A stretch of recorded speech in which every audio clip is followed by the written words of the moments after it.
Disclaimer: the information and education material contained herein is meant to promote the general understanding and dialogue of GAN's processing. Such information is not meant or intended to serve as a substitute for a healthcare professional's clinical training, experience, or judgment. For patients and individuals, such information is not to be a substitute for professional medical, therapeutic, or healthcare advice or counseling. For medical issues or concerns, including decisions about medications and other treatments, readers, viewers, listeners should always consult their physician or, in serious cases, seek immediate assistance from emergency personnel.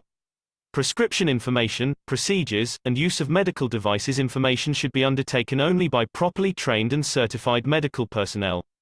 We specifically disclaim any warranties, express or implied, including implied warranties of merchantability or fitness for a particular purpose. Such information is provided, as is, and is believed to be accurate at the time of its publishing, but it is the viewer's job to evaluate the accuracy of any information found in this presentation. Every case presented is of their own experience, applied by themselves for themselves, and it applies to their case only. Every person experiencing health problems should seek professional medical advice and consult their course of treatment with a doctor. The processes of plasma balancing described herein are a natural process which supports the body but does not replace medical advice or therapies one is already subject to.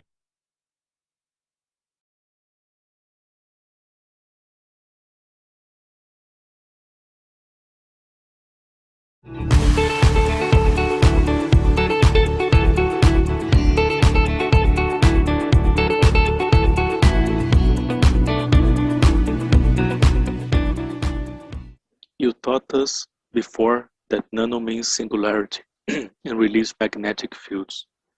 So does this mean that our sun is nano in respect to us, but in respect to the universe it's not? Its magnetic fields are tied up with the solar system and galaxy. I'm trying to understand, what does nano really mean? I am a nano, then I have magnetic fields? Yes, I think you understood better than the professor in university in Brazil.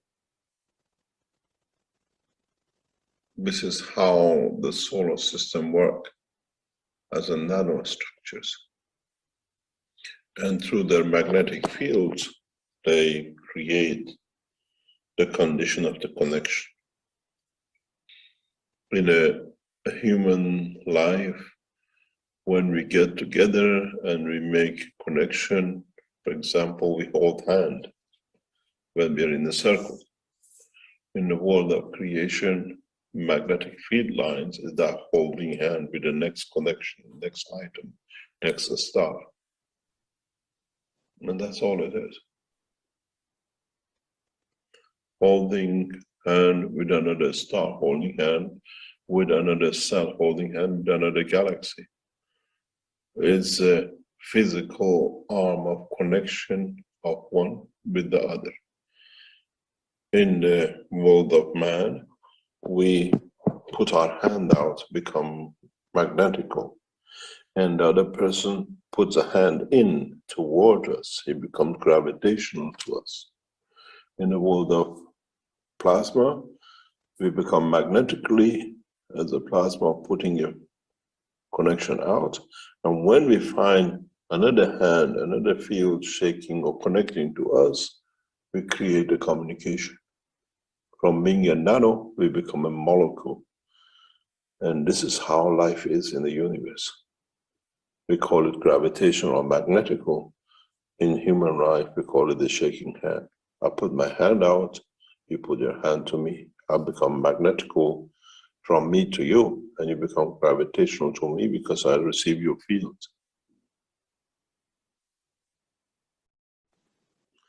In a way, is nano of me is single me.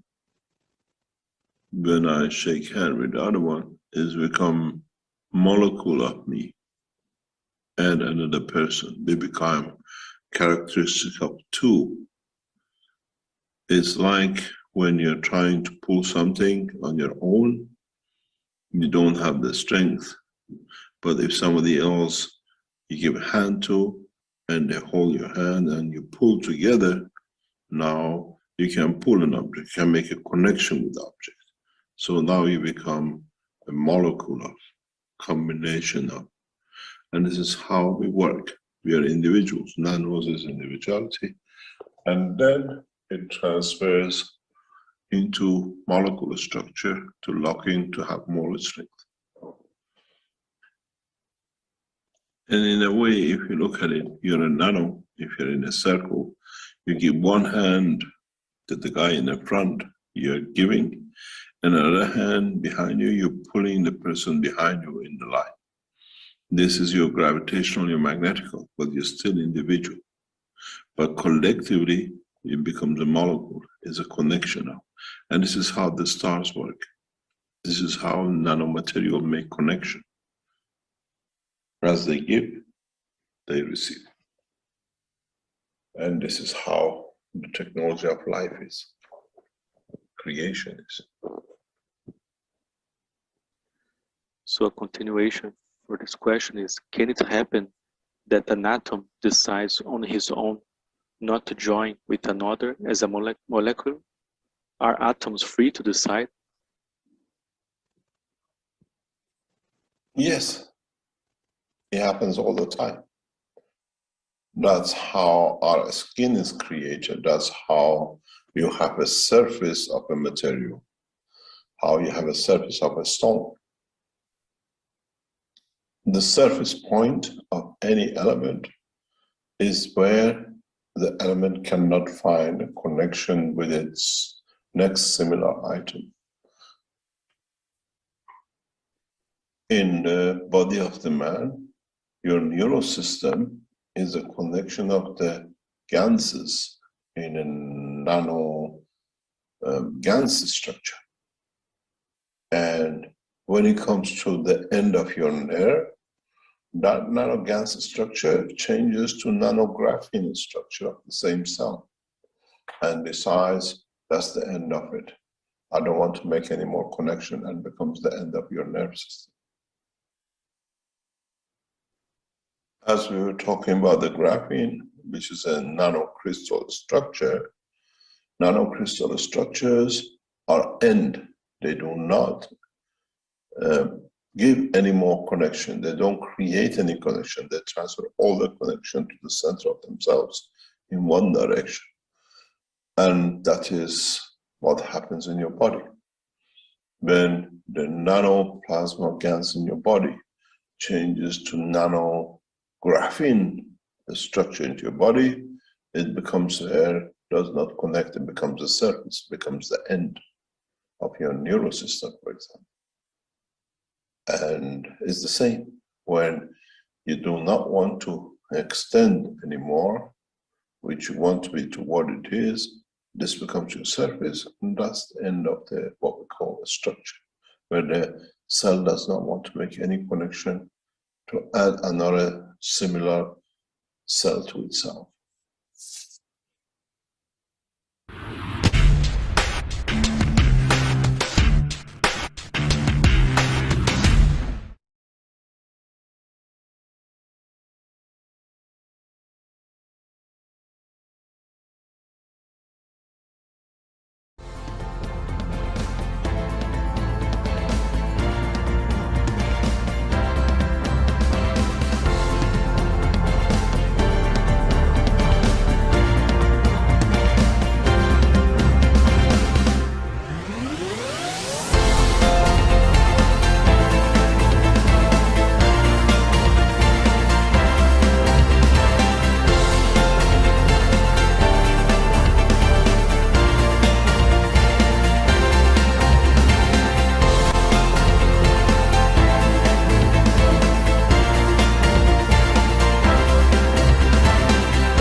Hello, everyone, and welcome to the 508th Knowledge Seekers Workshop here on Thursday, October 19th, 2023.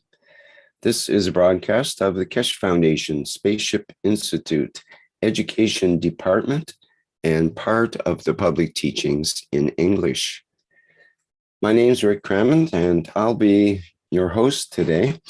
And of course, we are joined with Mr. Mehran Keshe of the Keshe Foundation, who will be presenting today's teaching and information from the Keshe Foundation. I believe Mr. Keshe is ready to begin. So without further ado, let's start. Hello, Mr. Keshe.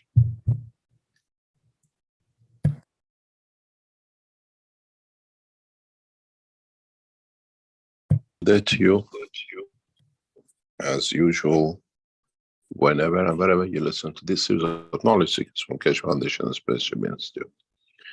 We welcome you back, and as usual, we hope to endeavor to do some more what I call naughty things to find out what was hidden from us. We can learn from him and the way he does things. He, of course, being the creator. It's not a hide and seek, but it's understanding. The more we understand, the more we unravel his tricks. Today's teaching is as usual, and we just try to add to some knowledge. Prior to starting, there's a couple of announcements which I'd like to bring forward. First of all, is the meeting in London. Please, as of this week, we hand over everything to the promoters. And if there's anybody last wanting to join in, please let us know. Otherwise, you go through the system. On the other hand, we had a meeting with the Iranian Keshe Foundation team, live program last night, addressing the Iranian leadership and the Iranian position in respect to Palestine. We have requested, I'm sure the English translation of it will come out soon. We have requested the Iranian leadership, Ms. Ayatollah Khamenei of Iran, and the Iranian president, their representative, knowing, heads of Sepah, the representative knowing they were present in the meeting. We informed them 24 hours before. And the recording has already been passed. The first message in recording was passed on to His Eminence Ayatollah Khamenei of Iran, and yesterday meeting with the Keshe Foundation Iran has been done the same. We have requested from Iranian leadership, and you will see the extract of it. We are aware of information that Iran could be pulled into a massive war, becomes the end of the nation. And we have requested from the Ayatollah Khamenei of Iran to issue orders to use the Iranian military forces to become the savior of the Palestinians and open a corridor between Palestine and Iran and transfer the refugees into Iran and provide facilities for existence till the situation with Palestine is sorted. The reason for this we talked about last week in the teaching. And we have to understand Iran was pulled into a trap by the Americans and the Israelis, where they sold the arms to them to bring it to Palestine. They used, and then Iran got accused of it, and they have all the armaments ready to annihilate Iran. This was part of a trick to get into Central Bank of Iran and the orders of Ahwas. For this reason, we have requested the Iranian government to use the white flag part of Iran, which is the peace, and is the way it was used by Kurosh and Dariush and by the other Iranian leaders for the past centuries to give refuge to Jews, to the Armenians when they brought them into Jolfein's what they call the side of Isfahan, and then part of Iran was given to the Armenians or Christians, and that's how Armenistan is created. These are the people who gave refuge centuries ago to escape from the harms in the Middle East, the same as the Palestinians today. And we even gave part of our nation to them to create their own nation. I have requested from the Iranian leadership, with the reasons which are fully aware and they confirm our information and intelligence is correct, to open the corridor between Palestine and Iran and give access to the refugees, these people who have been told to go to the south of the country and then they bomb the south. They tell them to go to the hospitals and they bomb the hospital. 600, 800 people were killed in one bomb yesterday. And this is a trap. It's the way the Netanyahu government works. Deceiving, cheating, and the rest of it, the way they did, using the Keshe Foundation, a space nuclear reactor as a bomb from Iran and causing all the mayhem to be open in his hand. For this reason, I have asked, as always, advised the Iranian government for over decades, and sit in the back watching what we call the back of Iran, that we don't get harmed. I have advised the Iranian government for Iran not to trap with what they did, or what I explained last week, to open a corridor for Palestinians to be moved into Iran. We give them sanctuary. We've done this for centuries, and we end this madness which has been created by Israel. And hopefully we'll see what the decision will come. We hear today in the speech of Iranian president that it says we will be present in Palestine. We have to see what is the new decision. Iran will become the rescuer of the Palestinians, and the rest has been done for centuries. And even with all the burden of sanctions, we accept the responsibility. We have to see what is the decision of the Iranian leadership. I asked them to turn the guns around and put the white flags on the tanks and the personal carriers which went there to bring the Palestinians out and make arrangements with the other countries to facilitate, to transfer these people over the next few months. Then we end up with this mayhem of a greed for land by the Israelis. But I have to inform you that with the technologies in the hand of the Keshe Foundation, we don't talk just to talk. We are aware of the technology should be delivered to the Chinese government and the Iranian government to make facility in a peaceful way, that the land of Palestine will return to the Palestinians in a very peaceful way. But the Israelis, the way they came, they will leave. And the coexistence between two will be there, where the land will be shared. Not by gun policy, but by sharing technology, knowledge, and making it available that this position, which has been taken to use Israel as a next point for wars, for continuous wars to come for centuries, come to an end. I have asked His Eminence Ayatollah Khamenei Iran to consider the case thoroughly and understand the situation and sensitivity. In rescuing 1.5 million Palestinians the way it was planned, to invade, to support other groups, radical groups. By opening the doors, we save 80 million Iranians, which are targeted by the bombs and missiles of the Americans long distance, the way they did in Syria, in Libya, and we saw it in Yugoslavia when it started the first time. I hope the Iranian leadership and SEPA understand the sensitivity of the situation and act accordingly. We'll be present to help the Palestinians to move out of the prison created by the West, by the gun policy of the United States, and what we call madness of the Jewish leaders, not in any other shape or form by the nation of Israel.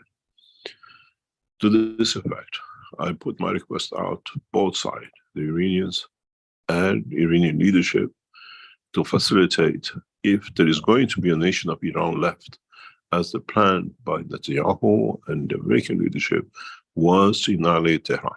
And this way, annex the south of Iran was as part of the British petroleum ambition to control the whole of Persian Gulf with oil.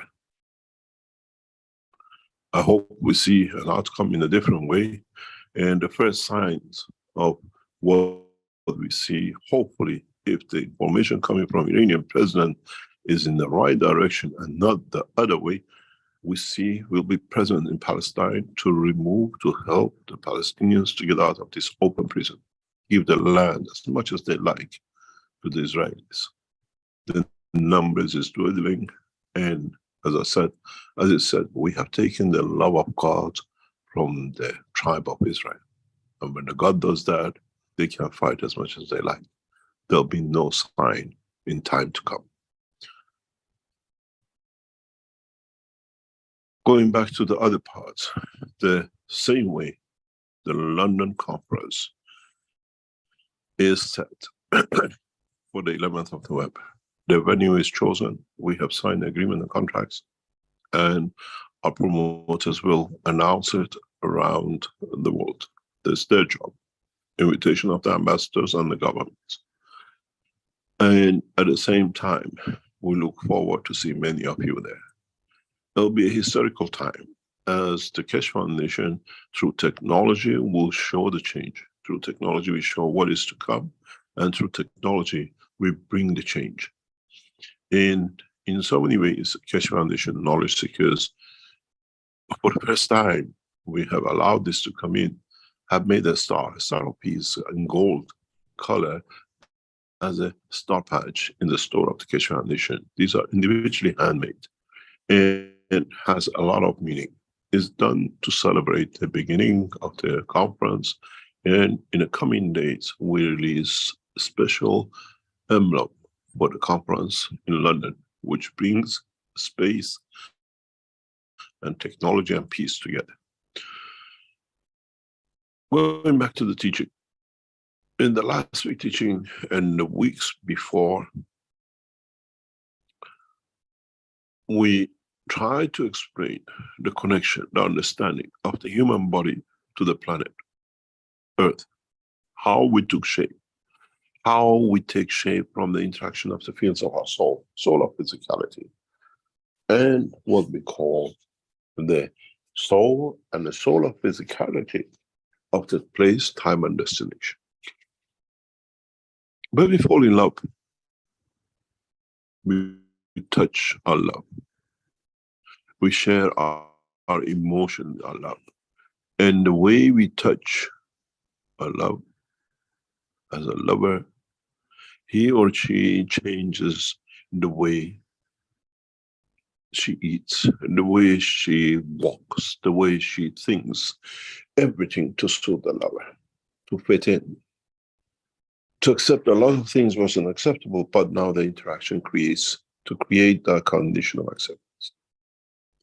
In a way, the gravitational magnetic field of the soul and soul of physicality, the physicality and the soul in interaction with a new entity, they change their behavior. They change their clothing, they change. You used to be a hippie, you shave, you go into a suit just because she loves and you try to please. You make yourself to fit. She hates blue, but she wears blue because you love the color of blue.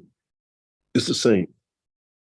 When we move our soul, a soul of physicality, into an environment, to another planet, our soul of physicality interacts with the soul and the soul of physicality of the environment, the star, the planet. The way we change our clothing to fit, we change our body, our presentation, our manifestation in that point of position. This is how it works. This is how those of you who elevate the understanding, the knowledge of yourself and your children, in understanding the science of the creation, will understand there is no fear of traveling. There's no fear of being in space. You don't need to go to university. You don't need to be taught by NASA how to get into a monkey suit and get in the swimming pool and how the monkey will behave when he gets to a place. With the present propulsion system, the way we go to the moon, we actually create our own prison due to the lack of understanding the process of creation. Jumping like a rabbit, carrying a mask to be like a, as we do, we go at the bottom of the sea in these clothing of the divers, because we never understood the process of creation. Now we do.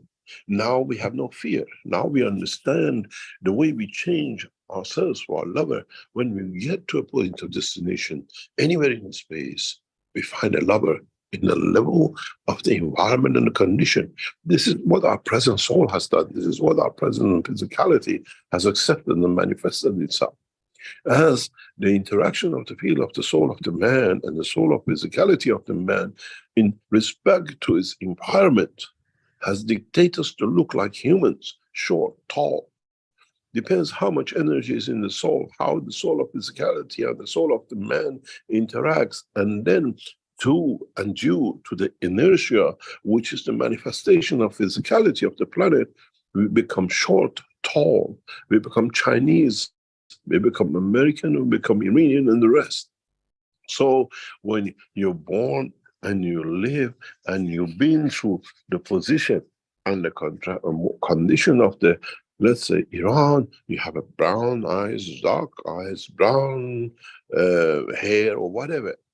Because what we call the inertia of the materials, magnetic field of the inertia, dictates the interaction with the soul and creates the condition of the color and the skin.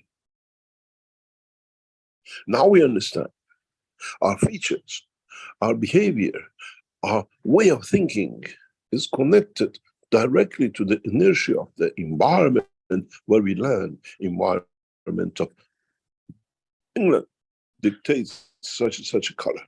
Environment of China dictates such a position of the head, that in that position, because of the gravitational magnetic field of the calcium, we get a smaller head. Brain still has to grow to the same position. In Australia, we get twitches in the eye and the position of the eye and the shape of the eye. Let me say they're Chinese, because for hundreds and thousands of years, they have adapted to the inertia of the environment. Now you understand how the inertia of the environment we land, plus the inertia environment of our soul of physicality, creates an interaction with each other, creates the shape of manifestation at point, place, time, and position. When we tell you that we create the condition of the Mars and Moon, and you see how you'll be, what animal you'll come out on the other end of the machine, is just all it is. We create the condition of the soul of the Moon. We create the condition of the soul of physicality of the Moon. We create condition of the inertia of the Moon. And in our position, your soul of physicality, your physicality, while you're in the machine to adjust to the new changes. The process of millions of years is done within minutes, within seconds. Condition of survival is the same. If you want always to look as a man, doesn't matter if you go on the Mars, on the Moon, and on the planet, get into your monkey suit.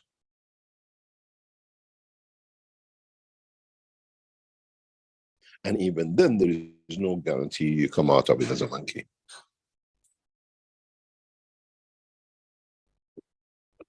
To this understanding, to this process, we endeavor in the London presentation to show you the manifestation of the fish.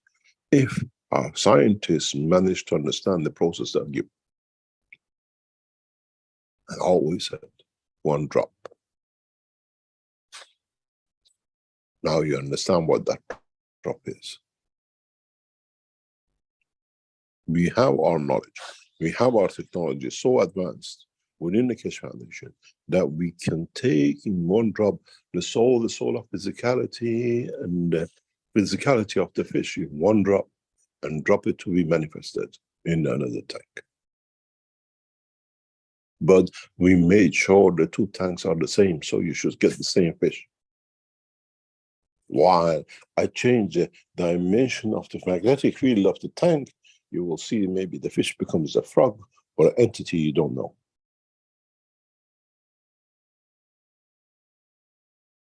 Now you understand the science and not the magician in the science.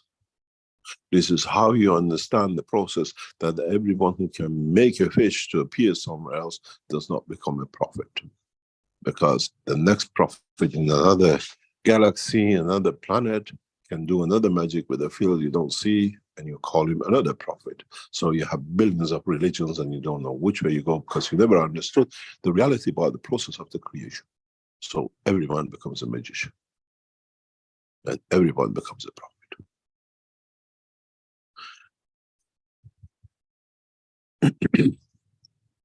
Now you understand. It's not only the interaction of the soul and the soul of physicality which dictates your shape. The inertia of the place, an inertia that your field creates in the boundary of itself for manifestation of physicality, has a what I call fundamental playing force in your manifestation in the future, as we endeavor to bring and develop systems in a very, what I call, advanced way as is now going ahead. You will see in London the transmutation units, the vertical transmutation units will be brought in. We hope we can allow it to work, and our scientists manage to get it working. If we create a slightly different environmental condition in the receiving end, you go in as a Iranian looking, you come out as American looking, because by mistake we gave you the American look. Or you decide through the magnetic fields, that's what I want, that's my soul, happily happy. When I arrive in a state, I don't want to say, oh, he's a foreigner, he's there. I look like them, blue eyes, brown or blonde hair, tall and handsome. And when I go to China, I do the same. But because you created the emotion of the soul to match the environment, you interact with other souls. Automatically you receive the knowledge of the Chinese. When you speak Chinese, you understand the essence of the language, not the dictionary word of the language. Now you understand, not to have fear, but have confidence that you understand the process. No one can take that knowledge, that emotion from the emotion of physicality and the emotion of the man. In coming time, in understanding the totality, man will come to use this as a play, as a joy of life, as in a way we go to carnivals, we go to Balmaska, we go to everything else to put a new cover, new clothes, we go to Halloween, we put new clothes on to look, to be something else. Now we can do this without buying these clothes. Where through the emotion ourselves internally, even though we carry the same inertia, we can change. We don't become a chameleon. We come to understand the complete science of the creation. Control of emotion. What I need to change in the dimension of the fields of my soul. What I need to change from the dimension of my soul of physicality, and what inertia this will create. Man will find in a coming time in the process of learning is that all you need to do is to keep the strength of the soul the same. And play through the emotion of the soul of physicality, the convention, the understanding of the manifestation of the time, place, and position. As I always said, the soul of the Creator is within all of us, even the stone. But the soul of physicality, in interaction with that soul, creates the image of the being. And when we produce the same strength in the same inertia environment, we'll get the same result. As the soul of physicality is not perfectly the same all the time, and the inertia of the position, the sand, the layers below and the layers below, and the interaction of the magma of the earth with the upper layers creates different, what I call manifestation. We turn slightly different colors to fit the fields coming in. If you are blonde, blue, American, come and live in Iran for a few centuries, you'll become one of us. Nobody will know you had American ancestors. Now that we can live long time, even if we go to another nations, live there, we'll see our field of strength in interaction with the field of the environment. The food we eat, the magnetic fields we add to us through the consumption, interaction of the fields of the environment will change. We see this physically, we see this perfectly. And in our tests and in our process, we see this, we've seen this so beautifully.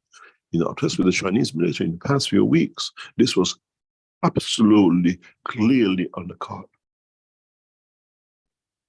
Where we produced in the magnetic field environment, we could see what's in that field, what's in that area, what materials manifest themselves, and in what shape, in what quantities. Then what are called, as I explained into the teaching of yesterday, in the reading teaching, we have nowadays the tools of drilling holes, hundreds of holes we drill to see how deep is what and where. Now with the new technology, we don't need to, we just put the machine on the surface and we wait. What we collect is the manifestation of inertia of magnetic pool of the environment and tells us what's in this area. All this geological drilling has gone to zero. And our data is so precise because they have the data for the environment and it matches. Even is better than them. More accurate. Because the inertia of the space and time dictates that.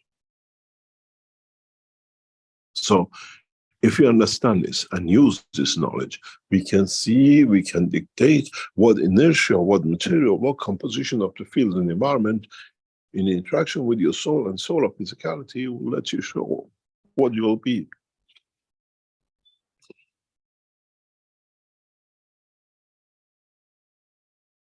If any of you can find a hair of Christ, if any of you find a dust of his clothes, where you can copy, you can manifest the soul.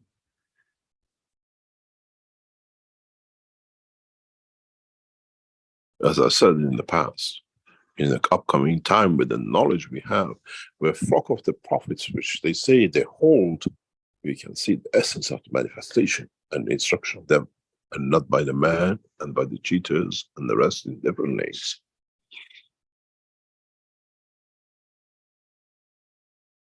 As the soul, so to speak.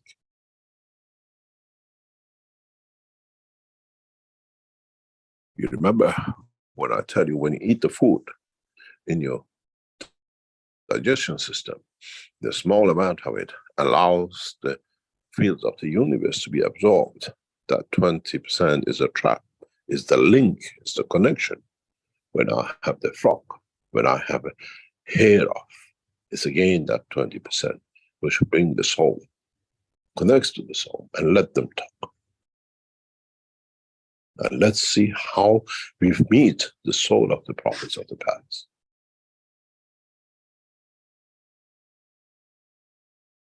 Then we understand.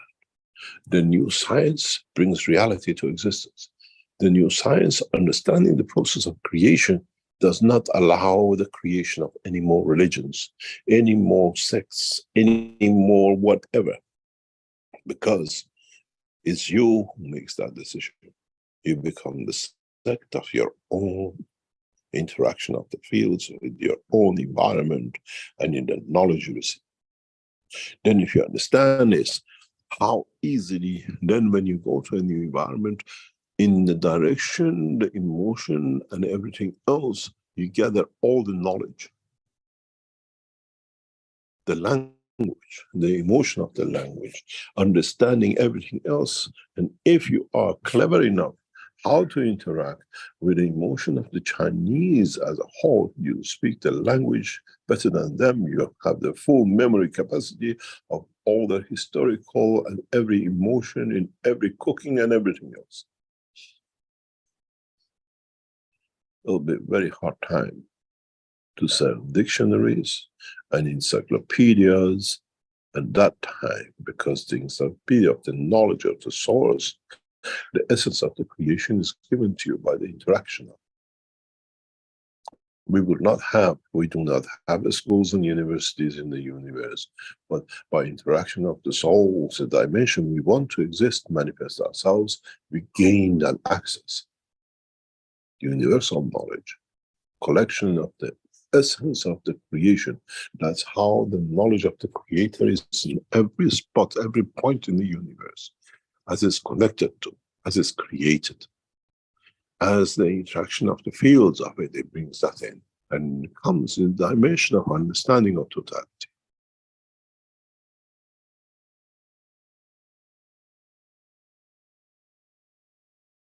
Knowledge has to be without what I call mixing, adding hypocrisy, understanding it as it is, understanding it in its totality, being part of, being accepted by ourselves through our own existence in what we head for, what we're going to do, and what we will do. As I said from the beginning of the teaching, people take from my teaching according to their intelligence and no more. You could be a dog, you could be a king, you could be a road sweeper, but if the level of understanding reaches to the point to how much of the essence of the creation you understand, that brings you to that point. It's for you to strive to understand more. It's for you try to gather more fields of the universe to be able to attach to and detach from, according to the emotion, interaction, where guarantees the survival of the soul and the soul of physicality, which their interaction creates the inertia to condition you to manifest yourself in a time, place, and position. When you arrive, you don't need to go to English classes to learn English as we did years ago, but you speak English as fluent as the Englishman does, and you have access to all the encyclopedia of all the Englishmen in England, where the Englishman knows a little bit each one, but you access at the time of the need and the position.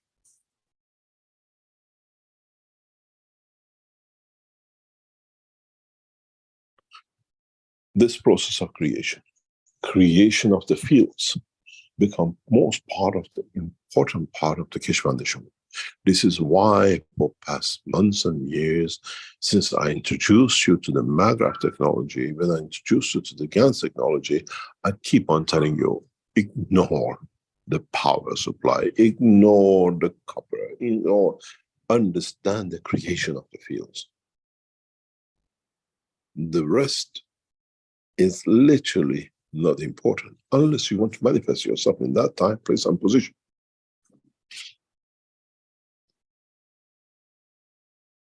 Interaction of the fields, understanding the totality of the work of the creation is the responsibility of every individual, because it's you who's the last man standing. It's you who has to understand how to interact, how to understand, and how to be clear about the point, the time, the feeling, the emotion, and what you want.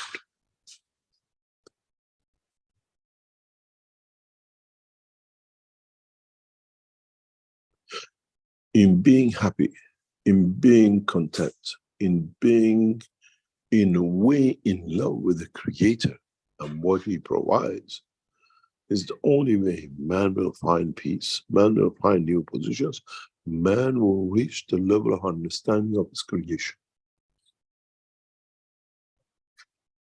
Try to learn what I call access line. Try to find out the line of connection to the soul of the Creator. Then going from one universe to another is child's play.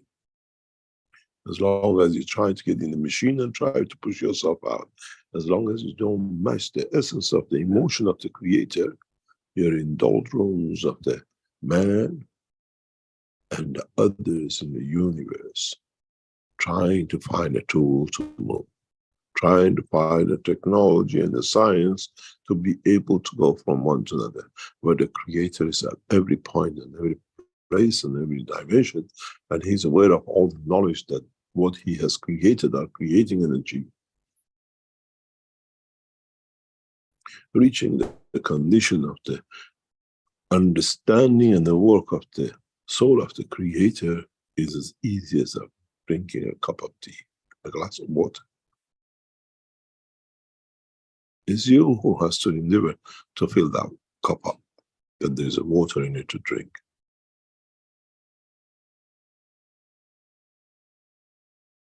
And that is the knowledge of creation. And the cup is the soul of the man.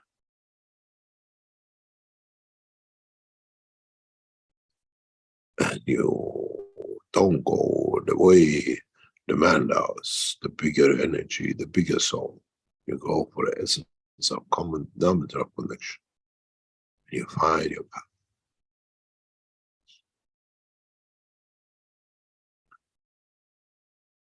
I hope as knowledge seekers, now you understand more. Now you understand the working, the systems, how the system is you, how you have to create that condition of the contact. As the contact is there, always has been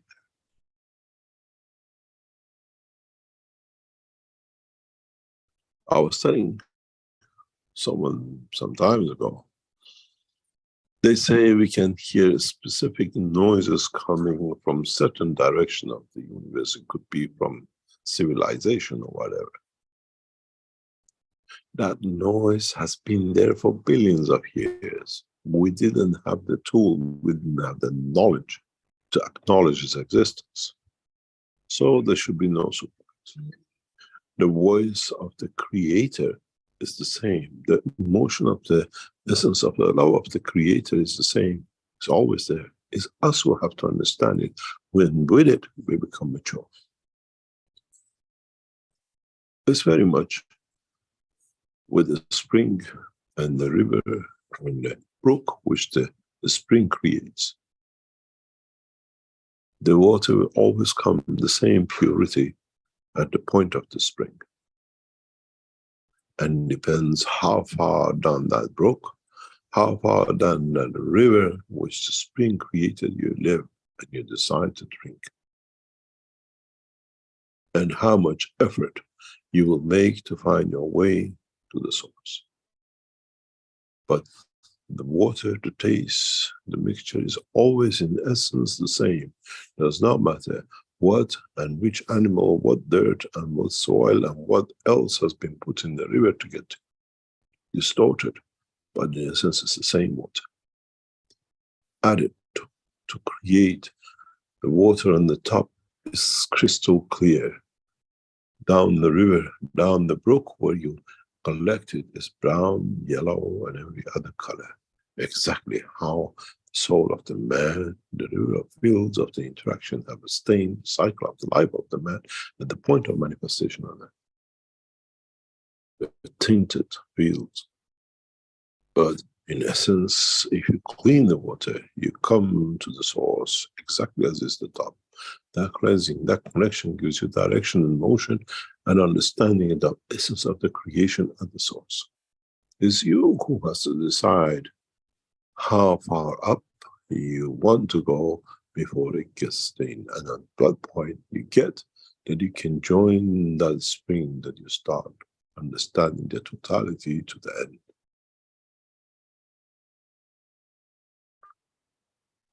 But as usual, if this spring goes long enough, evaporates, water goes in the skies, rains back and comes down the same spring in time to come.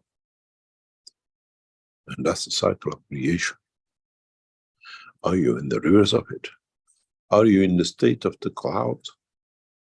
Evaporated from the same source, purified from whatever was in it, and in essence rain back on the same mountain, join back the same spring as where you started. It cannot go anywhere. It's a closed circuit. It's a complete circuit.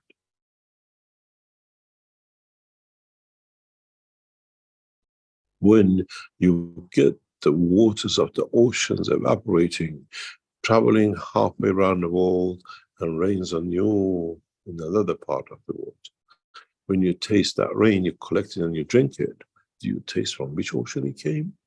How much salt was in it?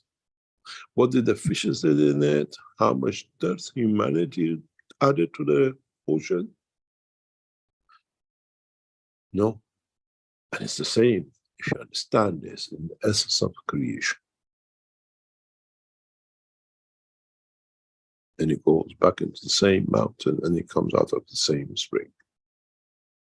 We see the coming out of the water from the spring as a point of manifestation. But in fact, that water is not there, if it hasn't rained, if it hasn't evaporated from the ocean, and if the spring itself hasn't provided it to go to, that the spring is the creator, is the essence of understanding that everything comes together and pure. And it's for man to decide where he wants to evaporate, where he wants to be at the end of the river. Does he want to go join the ocean, and then the ocean then evaporate, come down on the mountain?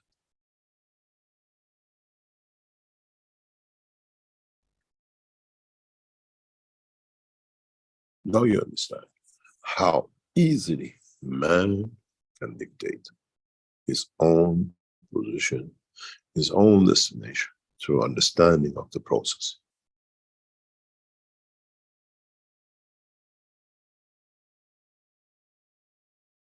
And this is where we get our emotion, our thoughts, our beliefs tainted as we go down the line. And those who try to do some cleanup to bring some order that you receive a clean water, we call them prophets. That's the clarity of the soul. Clarity of the physicality as the soul of the water is exactly this.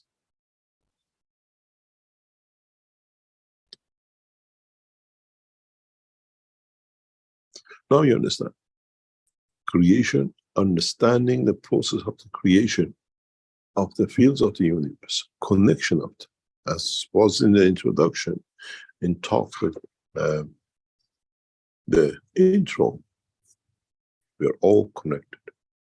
Depends which hand, where we give, and how many people are ahead of us and how many people are behind us in that chain. But the chain is a close, it's a circle. So it comes back to the same.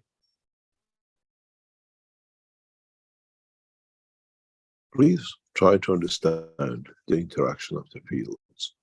If you understand that, then you understand the interaction of the fields of your emotion. Then you understand the interaction of the fields of your souls. And then in understanding those, you understand how to create that condition. On 20th of November, as we announced on the Keshe Foundation website, we allow limited number of people to join, where we will try to endeavor to create the light between the two hands, where we change the system, where we control the system. And your job is to create the condition of the soul, pure devotion, to be able, by the interaction of the fields between your two hands, to manifest the light. In teaching of the past, we have mentioned about this many times. Now we show you it's a technology, it's a knowledge, it's not magic. You don't know how to do it, we create that condition. We tested this with you last Friday and the Friday before. Those of you who attended the sessions, you felt an energy change, you felt energy from the back to the front, you changed the emotion. We control everything in the background. Those of you who had the emotion on the right side and the right hand, and you had the feeling on the left side and the left hand, you felt the emotion change, you felt the change of the fields. It was not coincidental. When you join us, look at those two microphones which are amongst you. Through those two microphones, we change things, we introduce things, we create a condition of the joy, we can feed you and the rest of it. And there are other microphones, we create other conditions. And we see that condition when we create. As you remember, last year, we brought the essence of the soul of the child of Mitra, and we saw the immediate effect on the reading, how the soul elevates the soul. All of you. You got to understand. This has to be understood as a knowledge, has to be understood as a technology, has to be understood that now we understand what we can do. It's like that gymnast. It doesn't go on the floor and win the gold. Practices day and night. Compares yourself with others, what I can add to reach that perfection, to win that gold medal. There's nobody else but him on the floor. The last man standing. If he hasn't learned, he loses. If he's learned and mastered, he wins the gold. Winning the gold for man is not the gold, it's understanding the process of creation. And you're the only one on that floor. And it's you who have to understand. We bring the stadium, we bring the floor, and we bring the people to cheer you up. But it's you who has to decide. It's you who's gone to the training. And you learn from the others who've done what to do to win that goal. It's the same with us. We create the environment for you. We create and control the condition, we bring the audience. And we teach you slowly, slowly, as we've done in past year and a half. In the meeting of 27th November, we endeavor to bring that in.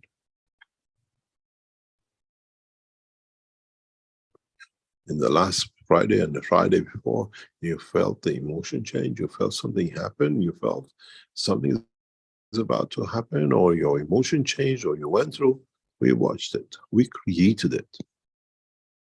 I can make all of participants in these sessions to laugh whole time and don't do anything else.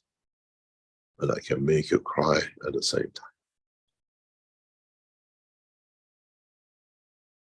Because I know the emotion of love, I know the emotion of joy, and I know what creates that condition and emotion and what strength.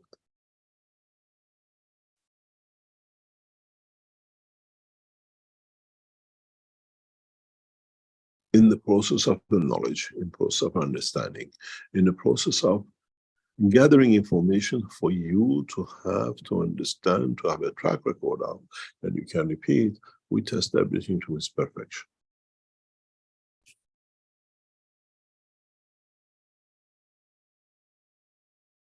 Now you understand. Go back to the teaching, go back from the beginning. Understand the interaction of the fields. Understand what these fields do to you. Understand how their interactions create what condition with you, knowledge, joy, happiness, whatever. I was with a knowledge seeker very recently, and it says that every time I go into this building, after half an hour, I want to sleep. I think something to do with the oxygen in the air. And I looked at the sky and I said, yes, you could be right. But I know why that emotion is created.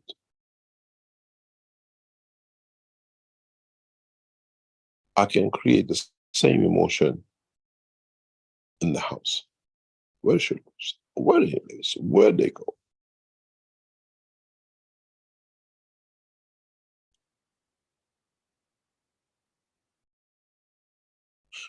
Or through the systems we have, which a lot of you join, I can make half of you to laugh with the open phones, with your microphone open, and the other half of you cry.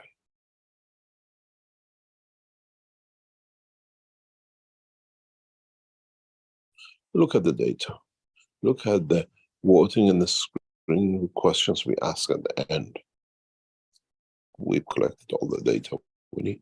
When you went to the test for pH, those of you who went up, your pH increased, you will start laughing.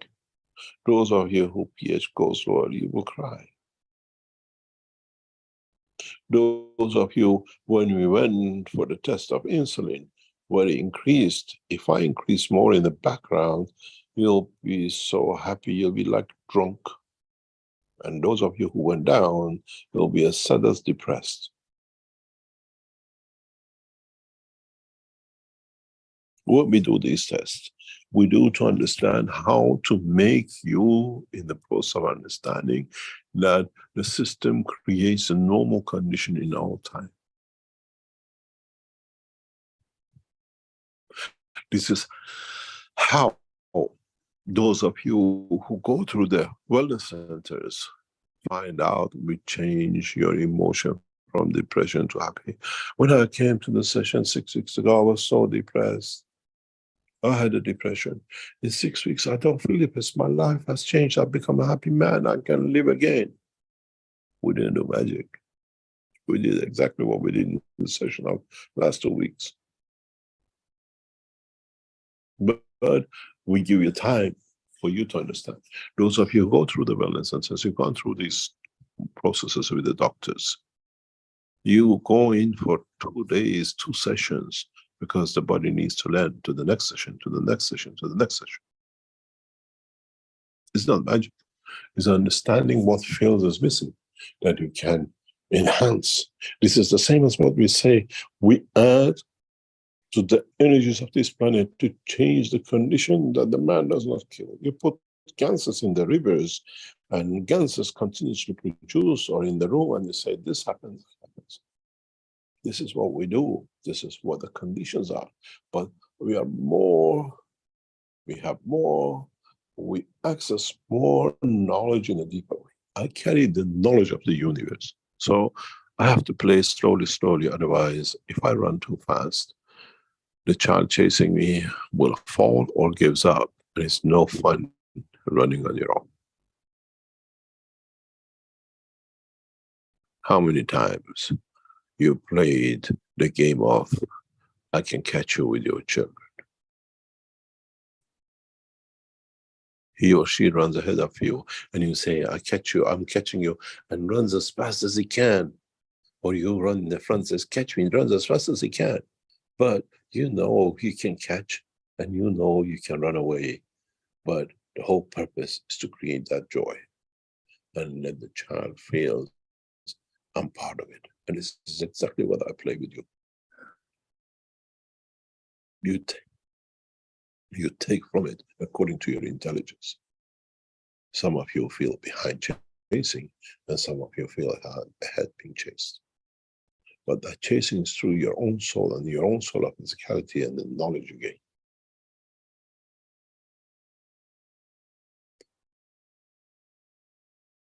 And as children always say, sitting in the back of the car, have we got there yet?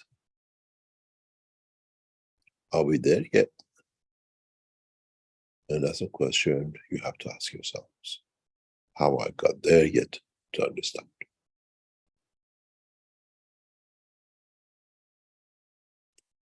Thank you very much for today.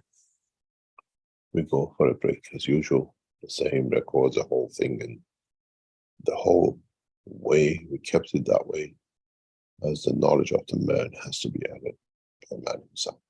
And we come back and answer any questions. If you like to take us through the break, Rick, please. Okay, very good. Thank you, Mr. Keshe. Thank you for today's teaching at the 508th Knowledge Seekers Workshop here on Thursday, October 19th, 2023. We'll take a few minutes off here with some videos and be back shortly.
The revolutionary new Flight Enhancement Spaceship Unit is due to be launched in June 2022, and in the same year is expected to fly passengers into space, to the moon and beyond for a day or even several days at a time.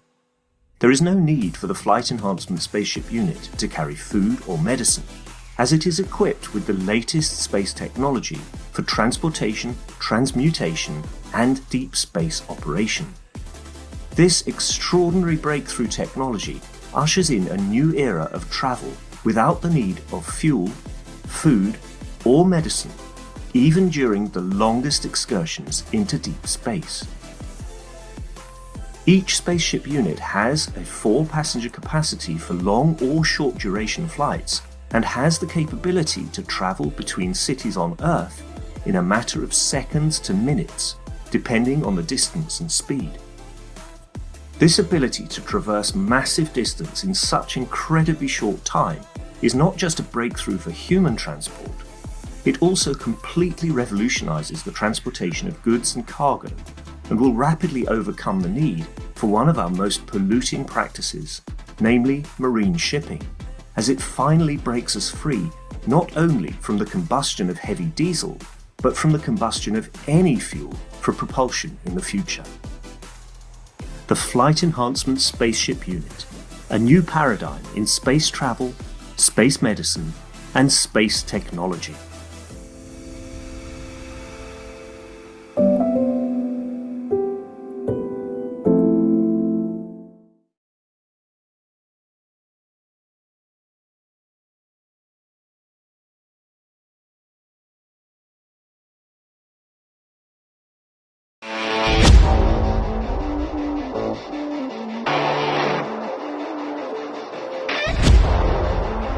The new Vertical Enhancement Spaceship Unit, a plasma space technology to prepare humanity for transportation and transmutation in deep space. Essential processes are embedded to prevent mutations and psychosomatic conditions during deep space travel. This new system is designed to support upper body conditions, especially of the lungs and intestines, and can be targeted specifically for each organ. When inside the Vertical Enhancement Spaceship Unit, the body experiences balance in totality, enabling it to correct and rebalance all the fields within itself. The new Vertical Enhancement Spaceship Unit, a dimension in health and transportation never seen before.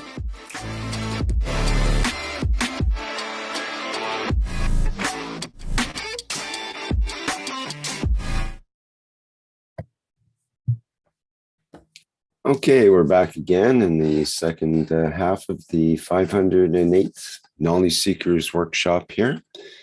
And generally, Mr. Keshe will accept questions in this part. And I'll remind our attendees here that you have the opportunity to raise your virtual hand, and then we can acknowledge you and allow the microphone to be open if you wish to ask a question. Also in our chats, people can post questions in the live stream or YouTube or in the Zoom chat, and preferably the Q&A in Zoom. Okay, Mr. Keshe, are you ready to go here? Would you like to say something before we begin questions? No, we are ready if there is any question. And we'll see what we learn.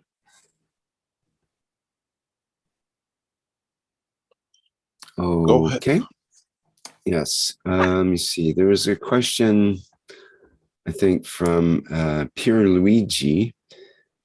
I am Pierluigi Gua from the Italian Knowledge Seekers. Years ago, I had a daydream experience while awake where I was in the past in the Cathedral of St. Petersburg, and I was in the choir, and I was the bass Pashukov, and I felt his emotions while I sang a song in Russian.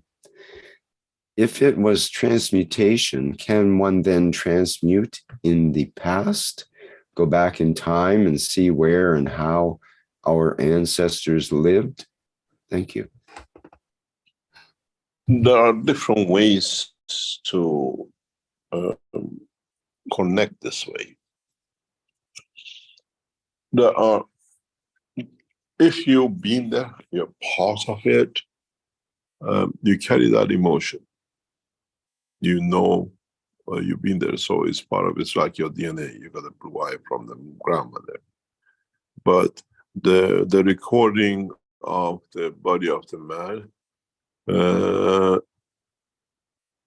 in a very different way as the information, not as the change of physicality. On the other hand, we all have, if we create a right field forces, as I said, when you go to China, if you carry the right field forces in the field of the strength of the emotion, or that time, that line to be connected, then you learn the language. You know the emotion. So if you tap into the common knowledge of the Russian, and in that the structure fits to the match of a singer in a somewhere, or matches to the X God knows who, what in Russia, you will see it, because there is a lot of knowledge which we have gained in the tests and trials of past few weeks. We see all of you receive fields, as I explained before in the other teaching. It is very clear from what we have that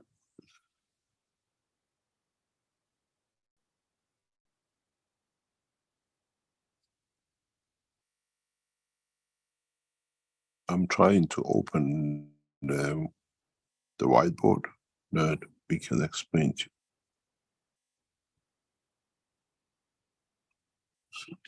I have to read this time that I do it correct.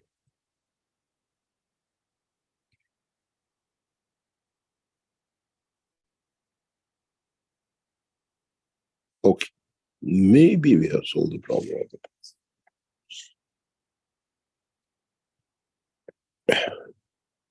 If this is your, let me choose a thicker line that you can see it better.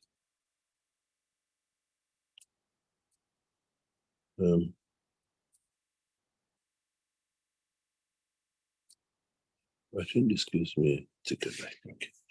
If this is your brain,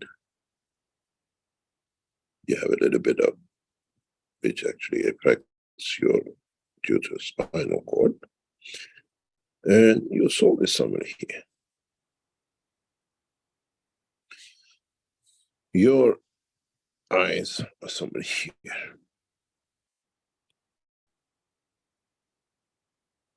If you receive, you still say you daydream, the information which comes in that direction or touches the visual part of your brain, you see and remember that way.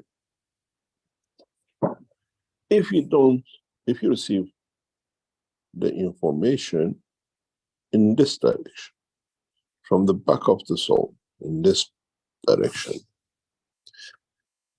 you don't see it, or you don't touch the visual part of the storage or confirmation of information, you do things or you react and you say, I've done that subconsciously.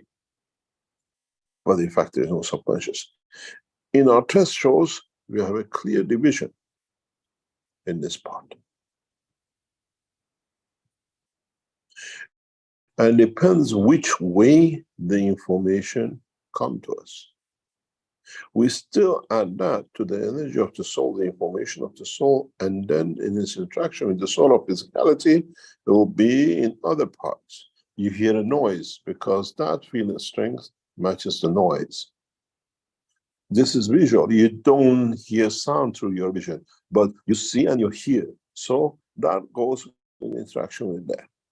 So if you do something, says, oh, I don't feel anything, I went to the machine, but then you do something which is unusual afterwards or during the process, you say, I didn't feel, I didn't see anything, but I felt this and that, or I took such action, because the fields and the strength is not the strength of the vision, but still enters from the backside of the brain, which touches the energy, changes the energy of the soul.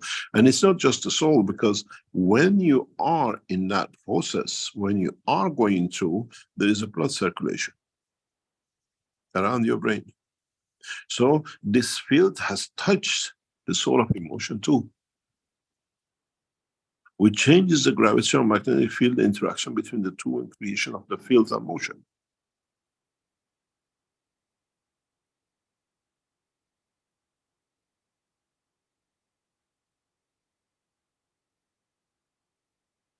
And now you understand. So if you, and you understand that your soul is connected to many other souls, we are at any time, at all time, the way there is nowhere in the universe, there is no magnetic field, is the same. We are at all time, even in the body of man, connected to every single spring of the fields created, emanated from the soul of the creator, to every planet, every dust in the universe.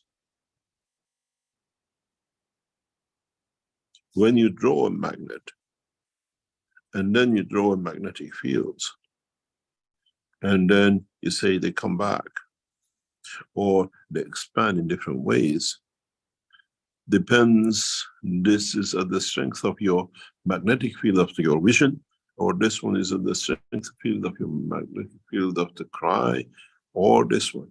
But this does not connect to this.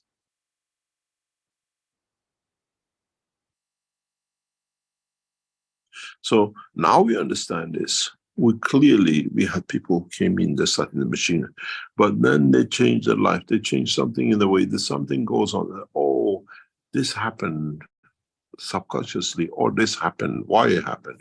Because you received in the system that field. You call it subconscious. The only things that most of you remember, if something in field direction, because you enhance the condition of seeing. We ask you, have you seen anything? So you concentrate more the field, most of the fields in the strength of the field of the sight, then you see something. Or you see motion, or in the way of your fields, motion traveling or going, interacting with the fields of the system, interacting with what I call magnetic fields we create in our structure. Then what happened? This field which it comes out hits this, you see us blurred, because now you have a field of interaction. Because you still force yourself to look in the look, in a vision. So what you see, do I travel in the past? Is somebody at the same time as you having this feeling is actually singing in that church, that song. Because of the matching gravitational magnetic field, you match. So you could be the only one, who could be another 100 people listening to this chap, because his field of strength message is 100. It's the science we have to understand. And once we understand, we can do that.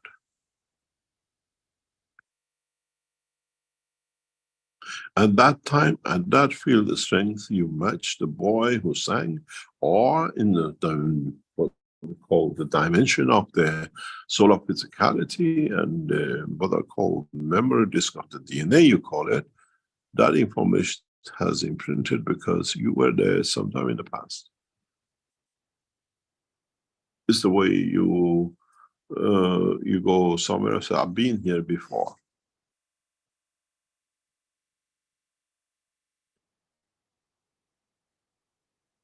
So it's not, it's understanding the science. or you went to the Back to the Future and the rest of it. Look at the possibilities. And understand the possibilities. Then you find the true answer scientifically. Any other question?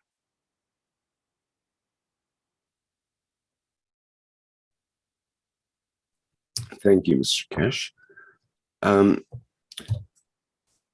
Okay, we have a number of questions here. First, a comment from Antonio. Thank you, Mr. Keshe, for asking for a corridor to be open for the Palestinians. The genocide of civilians in Gaza is a war crime, so thank you. God bless. That was from Antonio. Gerhard says, hello, Mr. Keshe. Today's physics Sorry, go ahead. I stopped my share, the yes, whiteboard. I see. Yeah. Okay, there we go. Gerhard in the Q&A says, hello, Mr. Keshe. Today's physics determines the size of the suns and stars from their absolute brightness. We have learned, see book 2, that light is created in the interaction between plasmatic fields of cosmic objects. So we never see the surface of the cosmic object itself, because the light always originates at a large cosmic distance in front of the object. I imagine it is like in the cinema where you see the film on a screen and not in the projector. 3 parts to his question. Does this mean that star charts are useless because reality is completely different? And 2, the luminous intensity or brightness is not dependent on the material size of the star. What are the influencing factors then?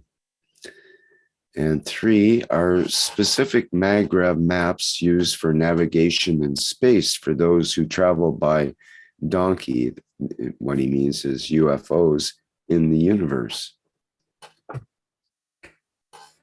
We have answered this in depth somewhere in one of the teachings, somewhere in the past times, and it's in one of the books. And in the book number 4, the solar creation of what we call solar systems, I explained that in detail.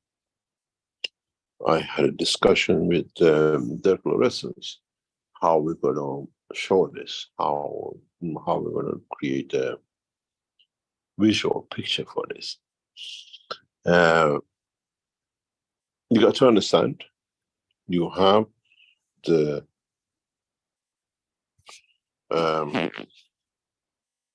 center of the system, we call it the soul, usually empty because of the fields, pulls and pushes. Then you have the, what I call, we call it the brain, we call it the magma part of it, we call it the field material strength. And then you have where the fields have reduced and they have created what we call a layer, the top layer. In a way that this top layer is gas state, nano-gas state plasma. So the light we see from the stars comes from the interaction of the fields from the center in interaction with the material on the surface, with the gases on the surface. In a way, when we have the sun and the interaction of the fields of the sun with Earth creates a light in the angle of facing the sun. We have, do you see my diagram? Yes, one picture I don't see. So we have the same, instead of this interaction happening on the upper atmosphere of the Earth, it happens on the surface of the star itself. This is how the lights of the star are created. It's the law of physics. But here you have gases, you have what we call plasma, which has gained inertial plasma strength. And by interaction of the fields internally from itself creates the light of the star. And what is the content or the mixture of this reduction, what do you call it, the field strength of the plasma dictates the color of the star, because it's exactly like a diamond. Here, if it's slightly different strength, we see a blue diamond, yellow diamond, and the rest of them. So creation of the lights of the star is so intense that, in fact, we have a zone which is nothing but influence of the lights coming is so intense. And sometimes what we see as the clouds, the dark clouds, is the motion of these on top of the surface. We actually see the surface of the star? It's questioned, because we see different things, because we never understood.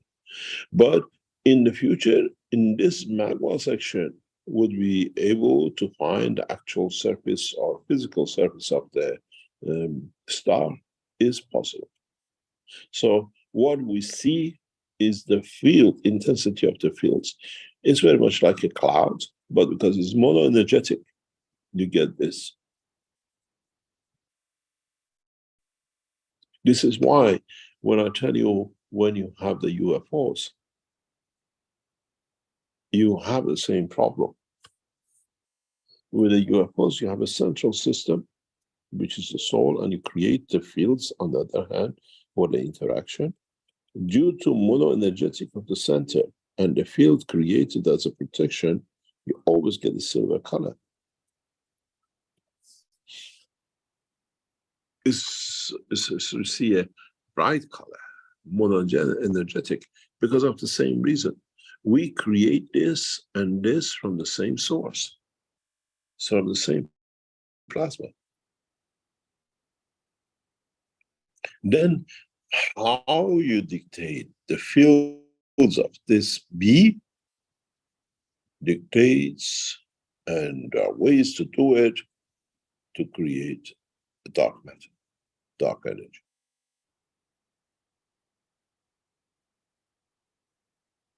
This is a knowledge which we never teach.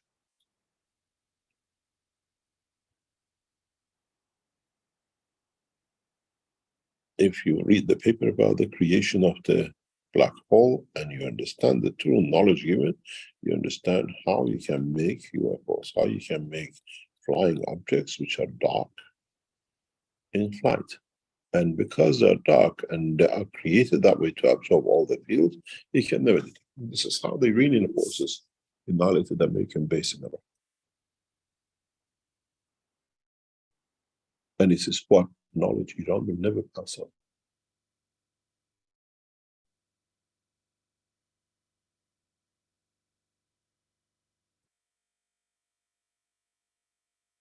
And if we change the light strength in the center or a dimension of fields, then you can make, as we made it bright, make it black, we can make it any color. Now we have LED of yellow, green, and whatever, and it depends what current you put into it and how they structure it. It's the same process, but now interaction of the fields of the plasma. This is why your aura changes to different color, because the soul is the same. You have the physicality, and you put different foods inside it. And this food creates the soul of the physicality emotion, which is your blood. So as you change apple, it'll be purple. As you change meat, it'll be green. And if you have made a mixture of the foods, you see different layers over. And people say, we got a machine we can make. It's so simple. I laugh when I see these machines, but in a way, it's a good thing to see. So we understand the process. So It's how we feel internally we can do. And you understand this process. In space, you can dictate what energies you want to absorb, not to eat. But you live on the energy of the universal systems.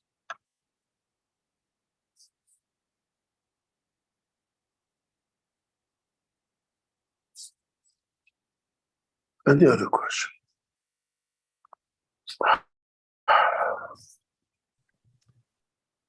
Okay, thank you very much. Let's see here. Let's go to YouTube. We don't have any hands up yet from our attendees. So we finish early.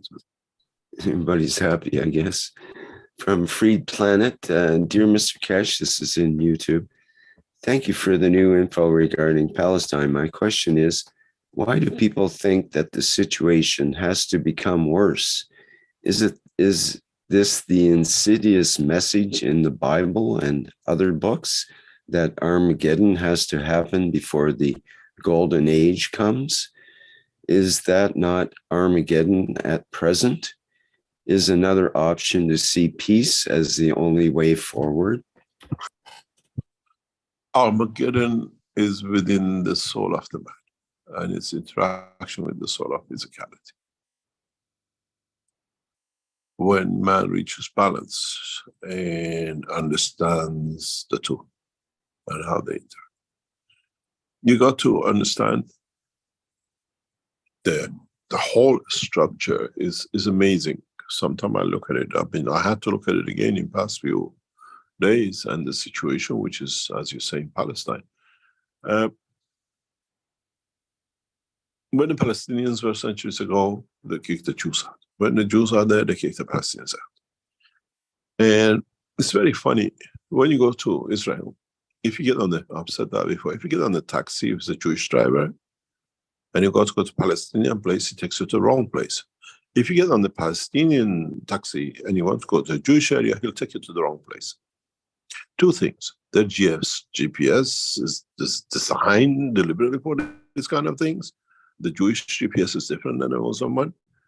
Or is intentionally they have no interaction with each other, therefore they are lost. Or intentionally they know, but because they will say, oh, he's a Jew, so I'll take him somewhere else. But at the end, you get to where you want to get. I went to, when I was invited by the Israeli officials in 2000, I had to face this. And I said to my cousin, I said, what's going on? This is Mehran. He's a Palestinian and we are Jews.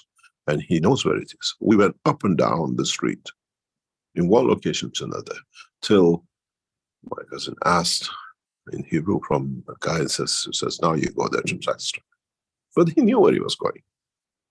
And this has to go. Doesn't matter what taxi you get, you got to take you to the destination. My hope, not the fear, but my hope is when we manage to bring Palestine back to what it was 200 years ago, 100 years, maybe 900 years ago, 100 years ago or so, these people will live together there for centuries. Hundreds of years. And it's something new. Animosities between the religions has been created by the religious leaders, not by men. And those who listen to these people. I had the pleasure to see my great-grandmother when I was young. She lived into nearly 100. And I was a great-great-grandchild. And she used to stay with us, and she used to tell us, we asked about the story of her life. And my grandfather used to be a merchant, generation of generations, traveling between Hamadan and Palestine, Hamadan and Samarkand, and Hamadan and Palestine and Georgia. They moved because of the merchants. And he always went all the way to Palestine and back once a year or whatever. And as a Jew, he was well known. I was told that by my uncle when I met him in Tel Aviv in the year 2000 when I was there, that talking about his grandfather or the father, having such a beautiful voice, he used to wear Quran. And whenever he passed through Karbala, in where he used to stay while he was going from Palestine to Hamadan and Sawarat, they used to ask him to chant the Azan on the minars of the mosque, even though he was a Jew. Because they lived amongst each other. They loved living with each other. And my uncle always said, whenever he used to come through Karbala, we knew he's a few days or a few weeks late because they enjoyed him so much and he used to stay. And was a guest, as emergent, and he had to always say the Azan in mosque. But we saw this change with the situation of today. When a situation created another situation and partially pre-planned, when you go to the history of Israel, establishing this country by what they call Illuminatis or Rothschilds or whatever, was planned in 1800. But to go to Palestine and buy these land. The plan of this animosity, long-term division, was made for a long-term gain. And so we see this, that when we speak about this situation in Palestine, has been there. You had this with the Christians and Crusaders, traveling all over to go to Bari and Valletta in south of Italy to get boats as Crusaders going in one side from the church as they're going to pray, get on the boat on the other side to go to Palestine. We lived in south of Italy, in Giovinazzo on that side, in Bari and Valletta. You see the churches where people came in because they were persecuted, they wanted to go to see the land of Christ. Yeah, as they had the churches on the beach, they went as they are going to the church to pray, and the door in the back put them on the boat and took them to Palestine through Malta as well. So Romans didn't want the Christians to get to the Holy Land. One cycle of belief with another. Now we have the same. This land of Palestine has been the land of a lot of what I call hot air emotion. And those who have used it for their own benefit have created mayhem on this land for centuries. Doesn't matter under what name or what else.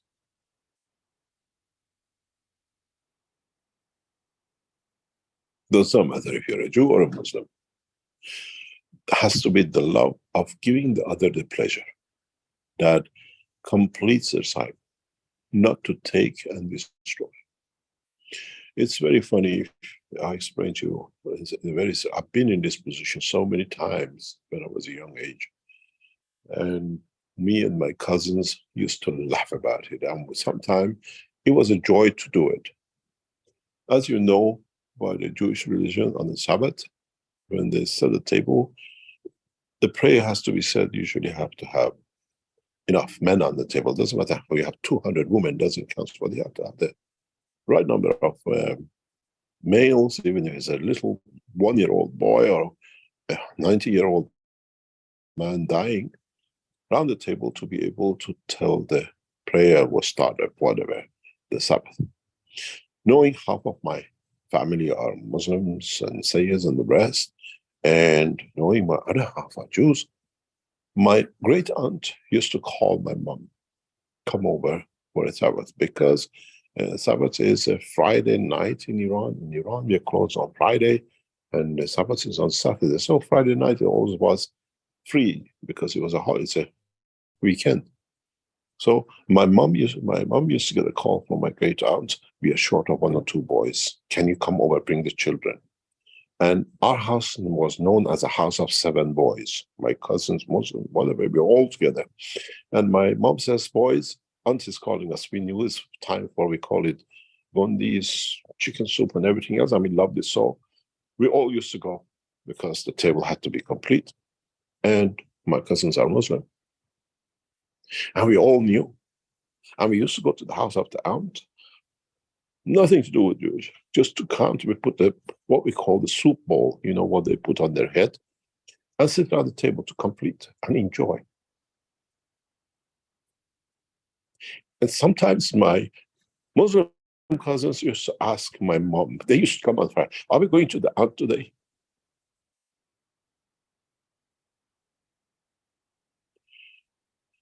These things has never existed till it came the money and those who push the principle.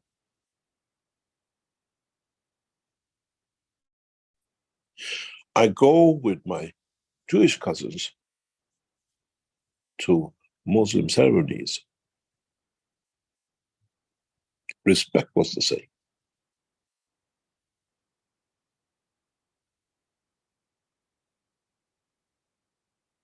How we create the environment counts. And the world leaders are responsible to create that condition of peace, condition of equality. And one day is one-sided, we create the mayhem we see today. And those who are opportunists, they see money making in it and the guns and the rest. The beauty with the teaching of this technology and what is emerges, and I enjoy working with the Chinese, is that we see a path to peace, and we deliver the technology for President Xi to deliver the principle politically. Equality, shares. Read what His Excellency President Xi has mentioned in the past few hours in the, what we call yesterday conference of the One Belt One Road. Creating that environment is his job. Giving the technology to absolute all the technologies of the past, the gun technology and weapon technology is my job, is Keshe Foundation.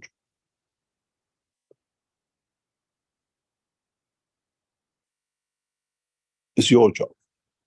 That's why you're here as students, as knowledge seekers. I'm as much a student as you are. I learn from the school of the Creator, and I share with you what I learned from the school of the Creator.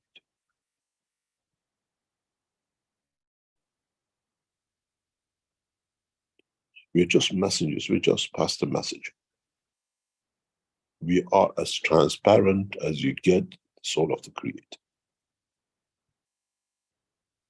But we have to assess what will be used by whom and how that creates that condition of peace.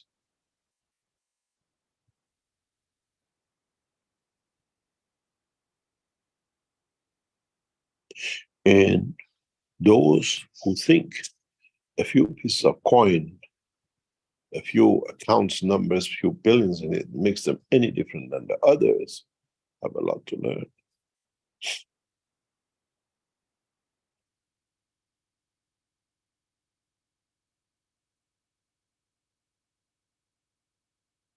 I sit across the most powerful man in the world of military. And we enjoy working because we know our target is creation of peace. I sit with the Chinese. They talk, what can we do to stop this aggression, this and that, just neutralize it, that we can spend time and things on our nations and the rest of the world to carry on what has been set up by President Xi. I speak with the Americans. I've sat so many times with the Chief of Marines in South Korea, in London. I've sat with them in Brussels. I have access when I tell to the American ambassadors, they shape the room, where their rooms, CIA agency, in offices in their embassies. Says, how do you know? Because I've been there. I've been trusted by Americans as much as I'm trusted by the Chinese and the rest. We move amongst these people, we touch their soul. The color of the passport doesn't count. How can an Iranian nuclear physicist go and sit in CIA debriefings in their embassies, which is highly secure? They take me there, they put me there. I sit with them in their rooms.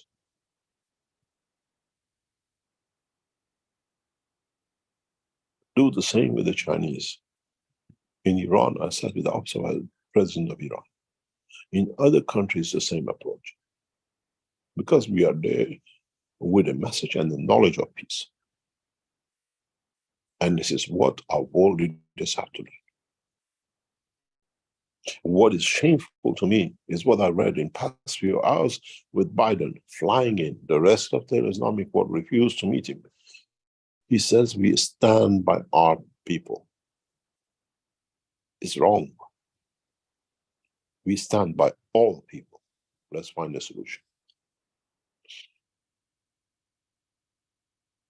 And this is when we teach the technology this way. I don't know how many hundreds of thousands of you are present and how many hundreds of thousands of millions listen next few days and weeks in different languages. Do I tell you this is only for the Jews? Do I tell you this is just for Americans?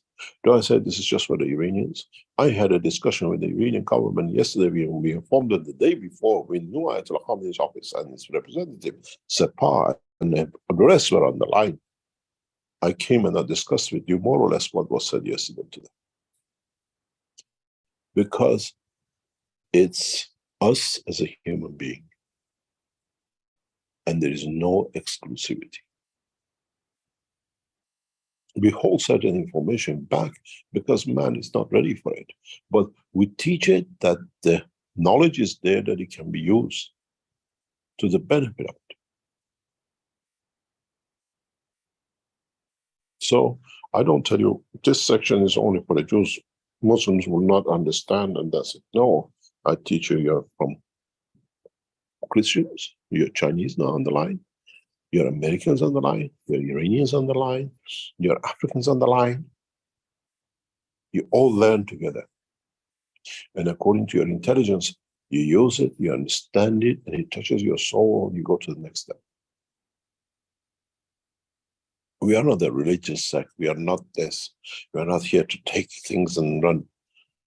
If we were taking money, by the amount of money we've been offered, the lands we've been offered by knowledge seekers in past years, we would have had temples and centers, Britain and Vatican.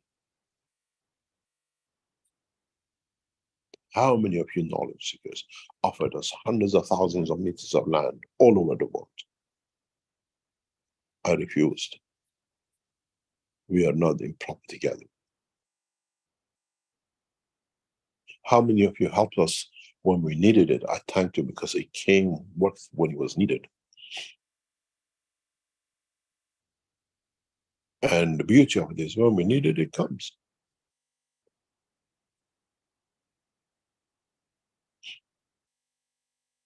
When we need it, we ask, and what's given is for humanity.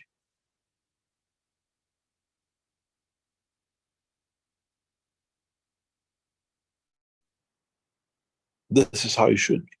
Not used. Now you're knowledge seekers and I can touch you this and I can influence you. Tell you, oh, now start beating the Israelis and kill the Americans. No. It has to be just. And the justice has gone out of the window with the Americans.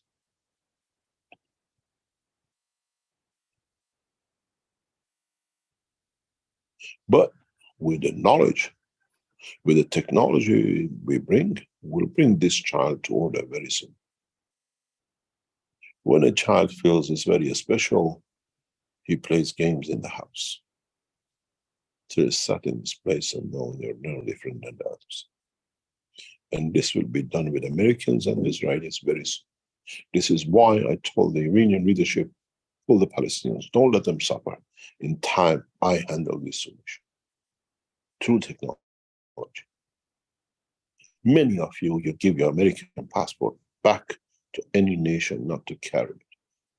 Ashamed of conduct of the nation. Give me time. I've been here thousands of years. I have the patience. You have a few handful of years.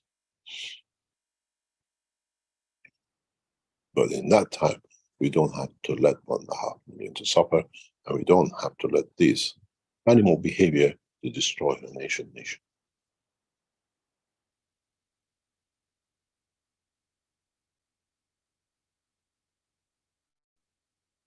The time will come very soon that there'll be no American aircraft carriers. They'll be there, but just for toys. Hotels you can go and enjoy yourself. Jets which will never fly. Ships which are bathtubs. We shown that by the Russians in the Black Sea, 2017. Now we show it international. Any ship which carries gun is not to fly, not to float. Any nation who produces arms, not to be part of. Let's see where we go. When we stop those who are inciters, the others don't need to make the match. The energy, the knowledge goes in development of the humanity, understanding more and spending more.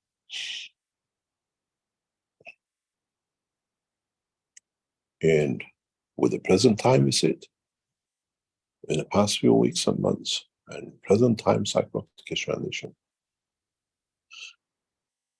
we don't need anyone to finance us to develop the technologies to its ultimate goal. We've been well looked after by the Chinese nation and Chinese military to create peace.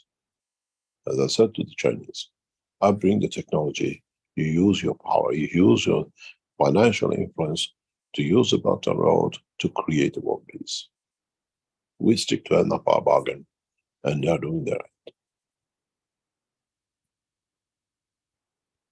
We don't need to sit around the table to talk. We enlighten the soul, and we get what we want. Sometimes we put a signature to it that visually accepted as it is. Any other question? Thank you. We have a hand up with Antonio. Antonio, would you like to go ahead, please? Thank you, Rick. Thank you, Mr. Keshe. Can you hear me okay? Yes, we can hear you loud and clear with your kangaroos jumping, yeah.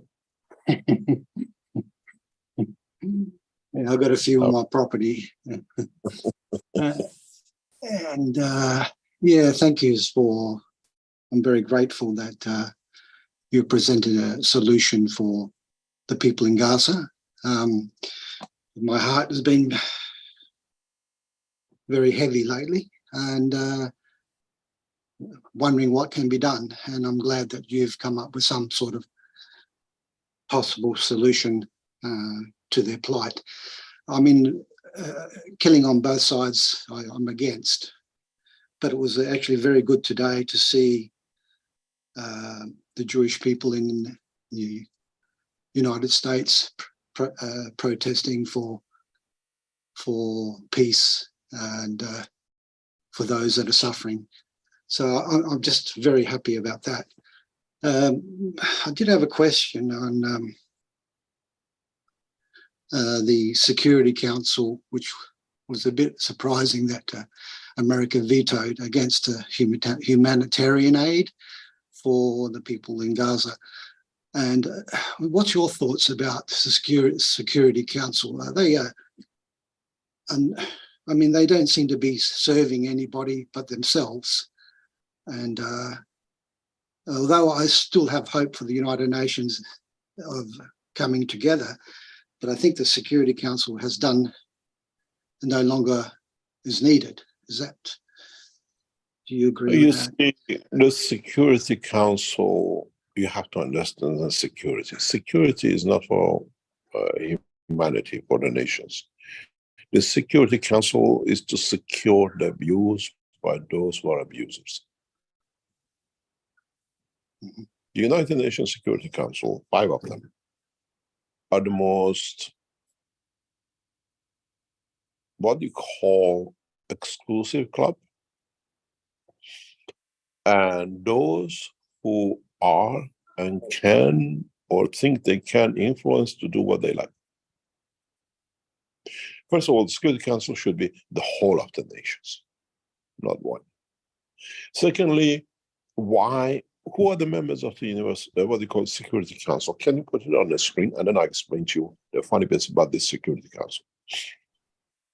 The Security Council is a United States member. Russia, pardon? China. Yeah, it used to be Taiwan. It used to be Taiwan. Then they decided Taiwanese become Chinese.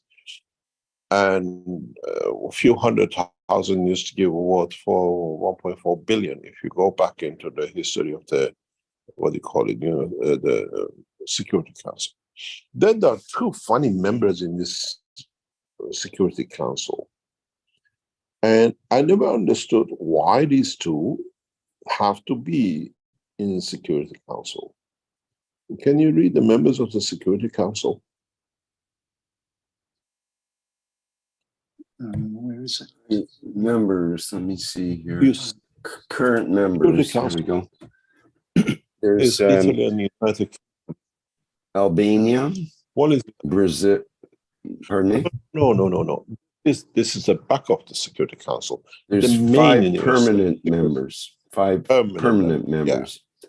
China, 5 permanent. France, Yeah. Russian Federation, the United Kingdom, and United States. Why can't we have Italy as part of this 5? Why can't we have Brazil, which is the economical force? Why don't we have India as one of the main powerhouses of Asia? Why do we have Great Britain? France has no say. Security Council has to be from the 5 continents. Who are the Africans on the Security Council? Council of what? Chinese as China has been brought in by force, not by decision making. The rest of them is what I call the White Club. There is no room for Britain and France to be on this council. Economical powerhouse of Russia is not there. This was when it was USSR with 11 time zones. It's one-sided, only for Anglo-American group, and that's it. The only outsider is China.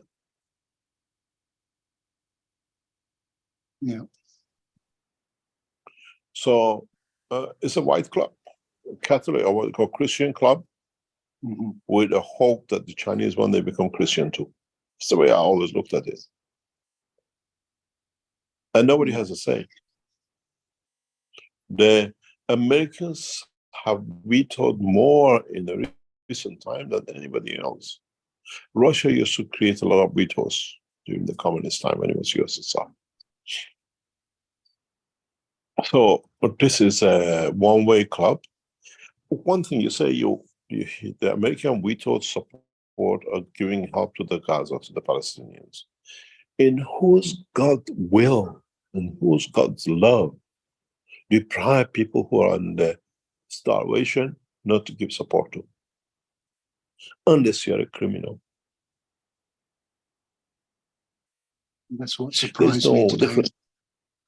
There's no difference between mafias and American administration. Terrorists, as I said last week, come different shape and form. But very soon, very, very soon, sooner than you can imagine, we'll sort this out through technology and knowledge.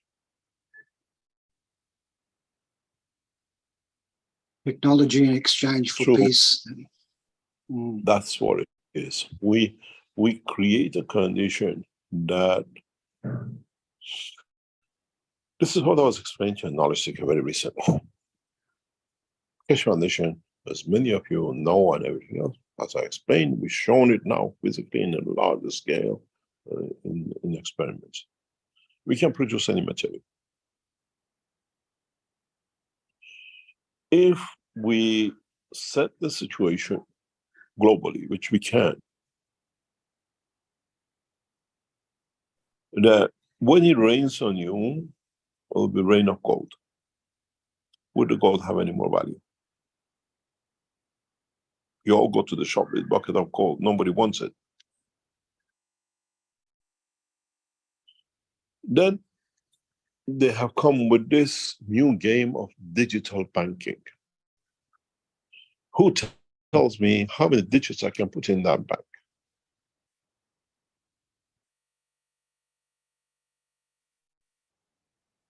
You understand? Now they want to control her. I like to have 10,000 zeros in front of this digit you created for me. So wherever I go, I have money. I can do what I like. This is the things which soon will be abolished. This money control soon will be abolished. You will understand how and the way it is.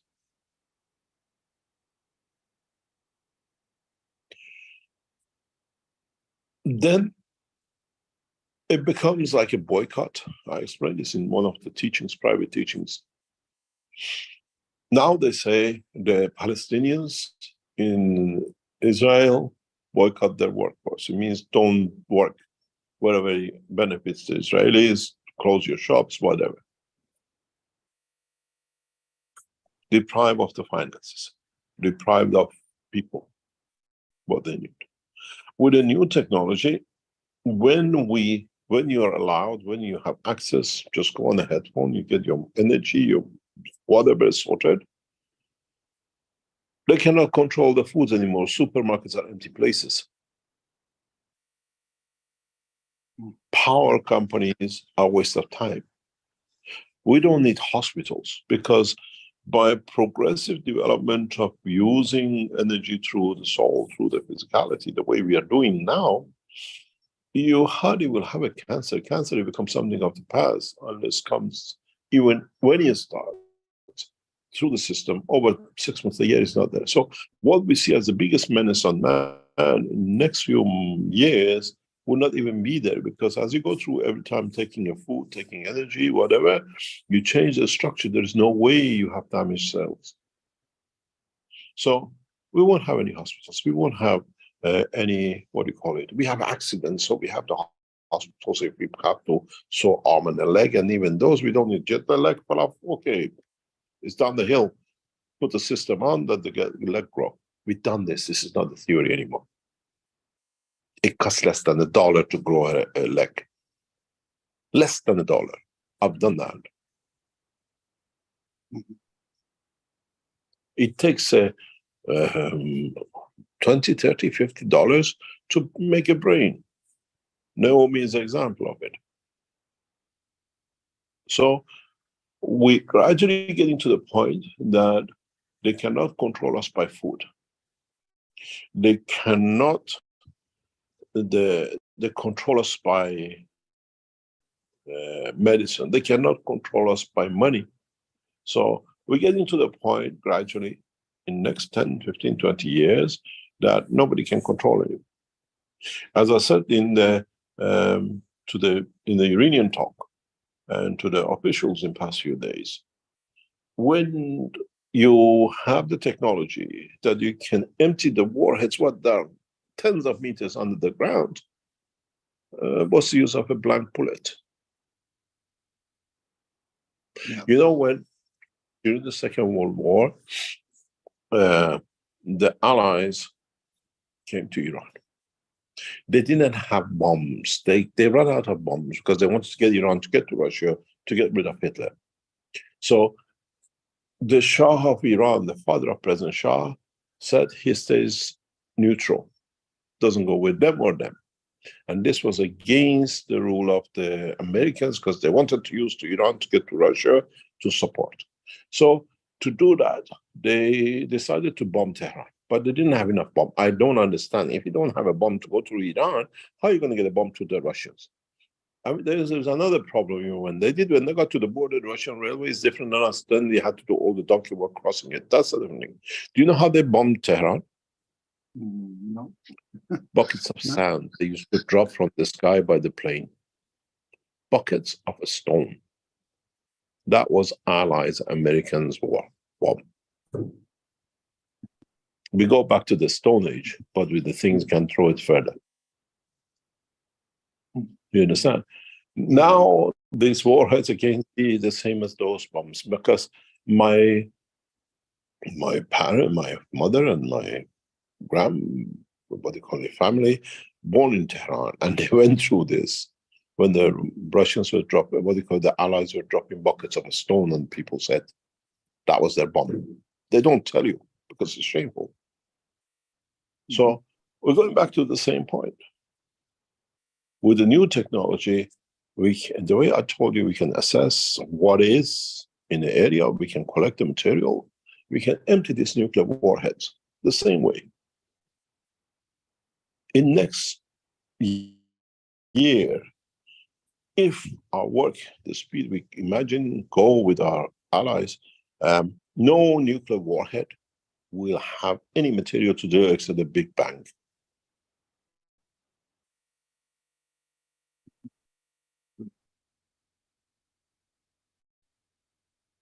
Because we have the knowledge, we've proven it. Now we have to extend it.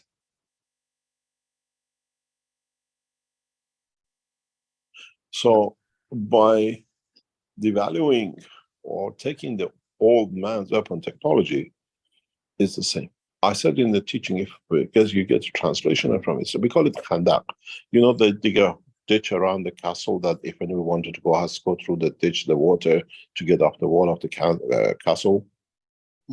That was, biggest thing. And then the Genghis Khan came and brought the fiber from China and his family later on. They put it on the thing and they flew it over. So these ditches had no use because now they could get in anyway. And now we have helicopters and we have, everything else to jump over these waters, these little ditches. Now the technology we deliver is like the advanced nuclear weapons, supersonic, hypersonic, is like that ditch. New technology is useless. The countries, around America, Russia, China, they're aware of this, aren't they? They're aware of the plasma technology. Yeah, you see, they all talk. One of the world leaders a few years ago said, I was with the Chinese ambassador in Brussels. He said to me, we came to the door of the embassy, accompanied me into the building. And he said, Mr. Keshe, can we go faster? We go quicker to go. He said, from the door to here, I'm responsible for you. In the embassy, you're under my protection. The ambassador, Chinese ambassador, came to the gate of the embassy to greet me to the building. In a discussion, he said to me, you're like an oil well. Whoever gets his hand on you becomes rich. It depends who can attract you to give you what you want. And we cannot tie you anywhere. This is the problem with you. This is why most of the nations don't like to work with you. You're asking for peace. You want to push this. This is 12 years ago, 2011, 2012, when I was living in Brussels, in Belgium. And they all know what it is, and they all talk about the new tech. Biden talks about the new technology coming. The Chinese talk about the new technology, but Chinese now got the new technology. We signed ourselves to it. I have committed the Keshe Foundation to peace through the Chinese instruction. With it, we'll bring the rest of the nations. And the policy of the Chinese government, you listen, you hear, you see, is to share equal, to bring that balance. Yeah. And in its time, somebody asked me, Mr. Keshe, yesterday in the talks in the party, that if you have this, why don't you? We just brought it. They had to understand it, otherwise it becomes magic. Then we force ourselves, and surely somebody knowledge seekers will bring the same mayhem as the others, because they think now everybody knows, nobody does. Everybody can produce gold, gold has no ear. Everybody can have food just going on the line, don't need anything. Yeah. So we have, with the new science, new technology, deliver a workable condition.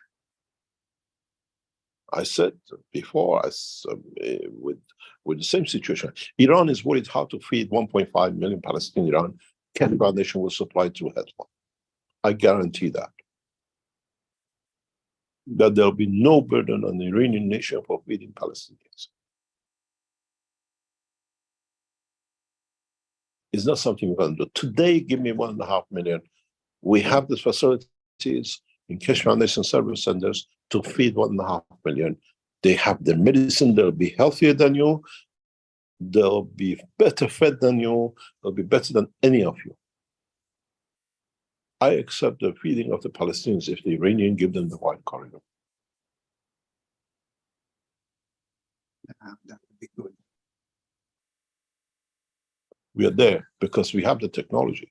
My biggest discussion with my Chinese allies is, we want the centers in China that we make sure everybody gets, because the Europeans and the Americans can cut the others from it to control. We are wise. We keep servers in different positions. If what happened in one place, the others can support. You got to understand, feeding you 1.8 billion people is just a headphone. My biggest problem is how much Zoom can provide us line to one server.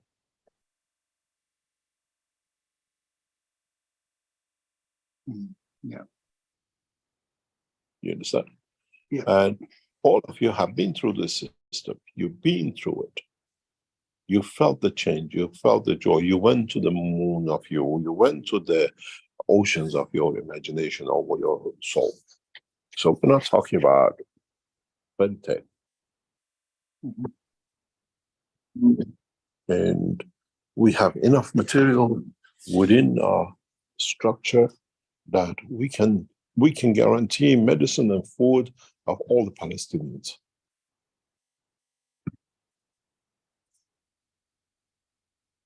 Just give them a headphone.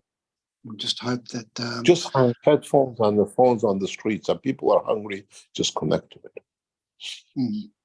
Yeah. I'm looking forward to... These are not anymore fairy tales. Pardon? I'm looking forward to what was to come, especially for the Palestinians. I'm a little bit disappointed that the way things are, and we just hope. You got to let me explain to you something which I'm more worried. More children in the United States go hungry to bed because there is no money to feed them.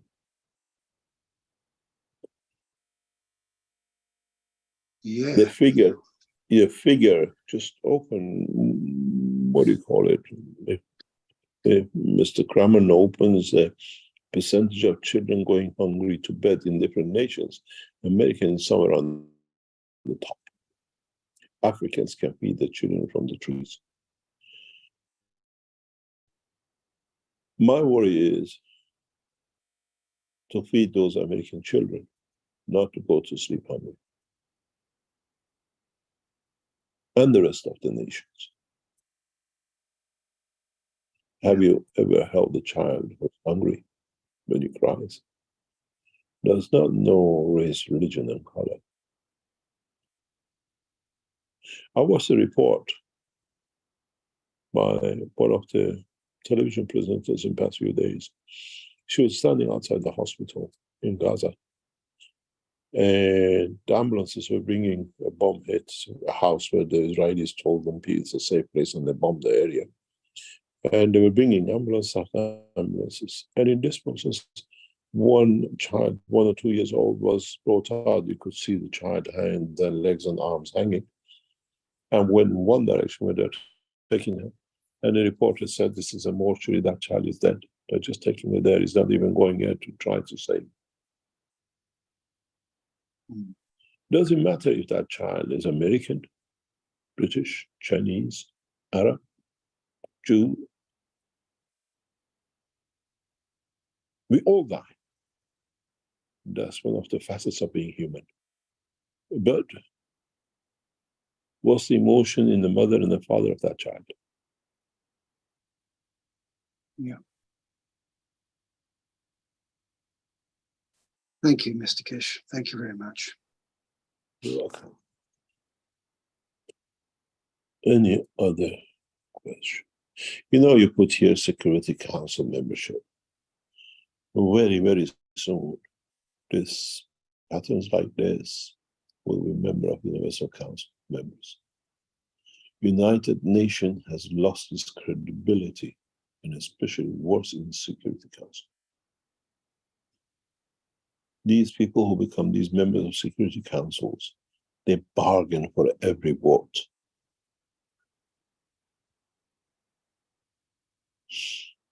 I used to know an ambassador, and it was an ambassador who we had a good relationship with. And every time I went to his embassy, I had to park the car in the back of the embassy. Security people open the door, we park the car. So he says, I never want anybody to know you're here. The embassy was in like a hill type. It had a back garden of the hill. At the bottom of the hill, end of the embassy compound, there were tens and tens of second-hand car, battered car. And I said to the ambassador, this is embassy, why are you keeping it? He says, this is my business. I import, export car from here to my country. This is how I get paid because my government doesn't have the money to pay for me as ambassador. Our ambassadors from the United Nations to the government are all businessmen. And they sell themselves to anything. This is why we took the voting right away from the Universal Council members, that they serve through their soul, and not to bribery and cheats and the votes.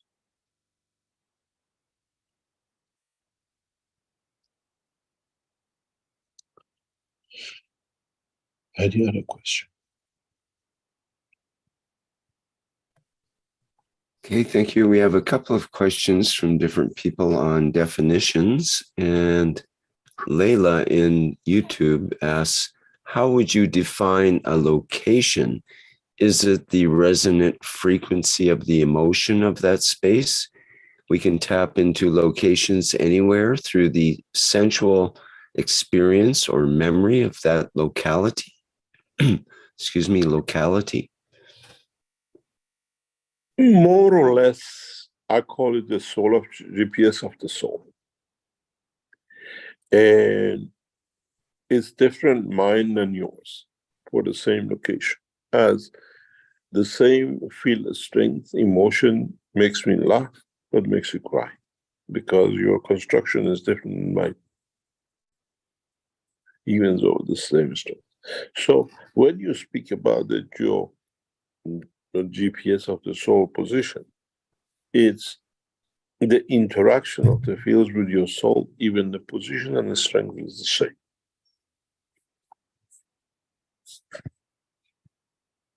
These are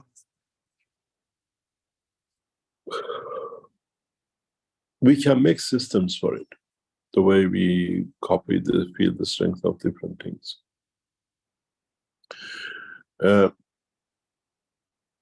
And we can bring interaction of the fields of the position to create the soul to manifest itself or appear in a given position. This is very easy. But what happens if the system is not there and you travel with the strength of your soul? It's very much like you drive a car to a destination or you walk to the destination. You know the position. Now, up to now, we drive or we fly a plane from New York to Tehran, and we know it has in Tehran because we have. How do you do that with your soul? You want to go to Tehran, but you end up in Moscow. You made a small error. You want to be on the ground, you land on top of a tree. Another small error.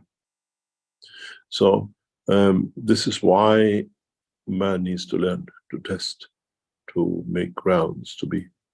As I said to one of the knowledge seekers, try to go to the room next door. Don't try to fly. Try in the same room, testing yourself, see if you can be in another room. Try yourself by moving something in the same room through the soul. Not like, oh, I always say about the Italian guy sitting in a balletta in the front row trying to move a glass. His face always stays with me. He was going, learn the method of the creator. And then you can do everything. You don't need the GPS. It can be anywhere. It's no use you rendezvous your boyfriend somewhere between the Mars and Moon, and then he ends up between Jupiter and Mars, and you end up between somewhere else. You have to understand both. My emotion, my feeling, my desire to meet, to be, to show the beauty of the sun from this point has to be the same as his.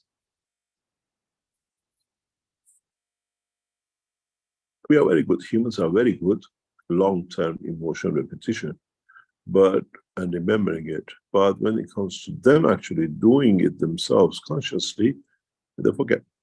You walk from one abusive system relationship to another abusive relationship of exactly the same.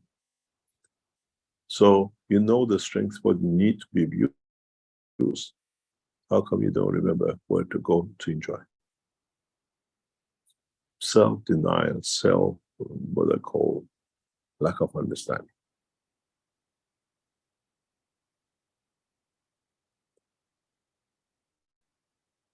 Any other question? From Ione in their Q&A here, a question that I'm sure many people have. Hello, Mr. Keshe, you have told us many times that you can annihilate military devices such as missiles, drones, etc. Now, why can't you stop these wars? Man will not learn if I stop it. They have to learn to walk away from war. Man has to learn to walk away from killing. This is the problem with your genes as humans, or even dogs and cats.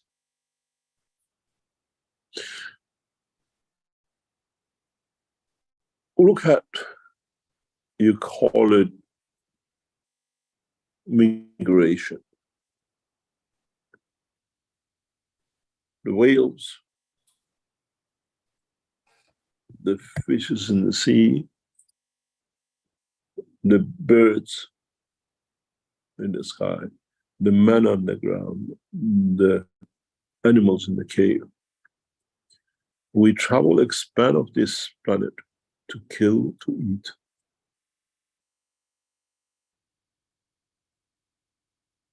Birds fly from North Pole to somewhere else to eat the fish, to kill, to get access.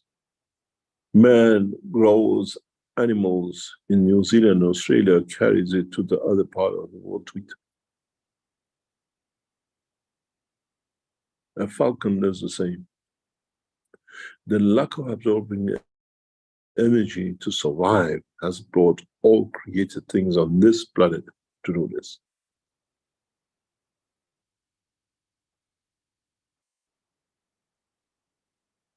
And it has to be uprooted. We have to change a condition that this does not happen habitually, not happen.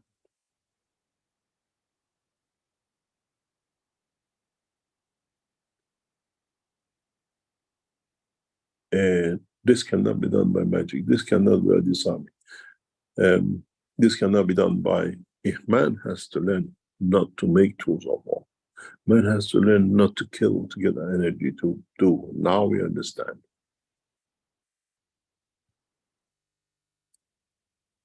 And in that process, we move to the next. Otherwise, it's all magic. We take it up one generation, is inherent in their blood, in their genes. Next generation starts killing. We take it to the planet Zeus, you start killing there.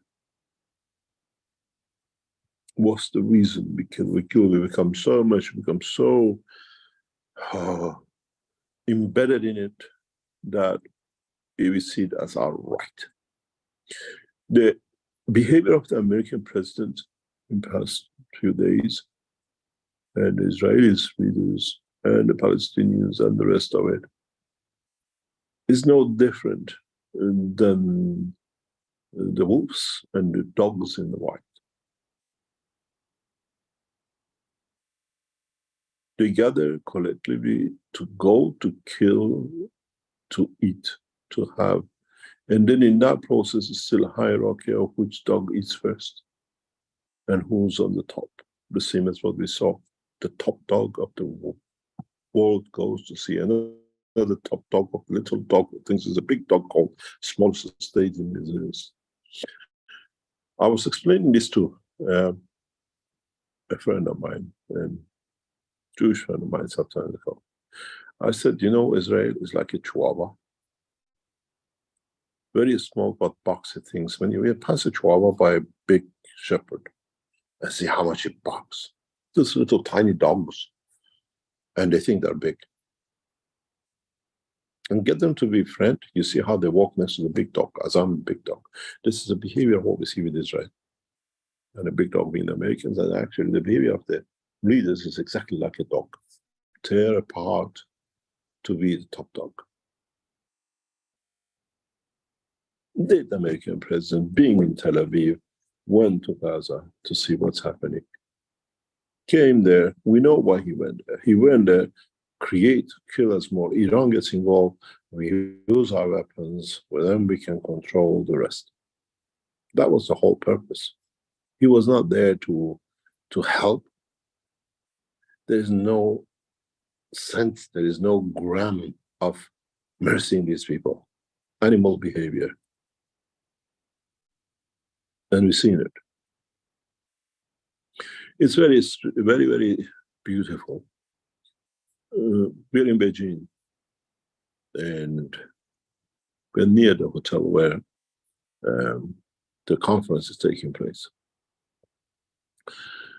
And you look at the pictures of the world leaders, of the ambassadors, representatives of the nations, which President Xi has managed to bring to this conference.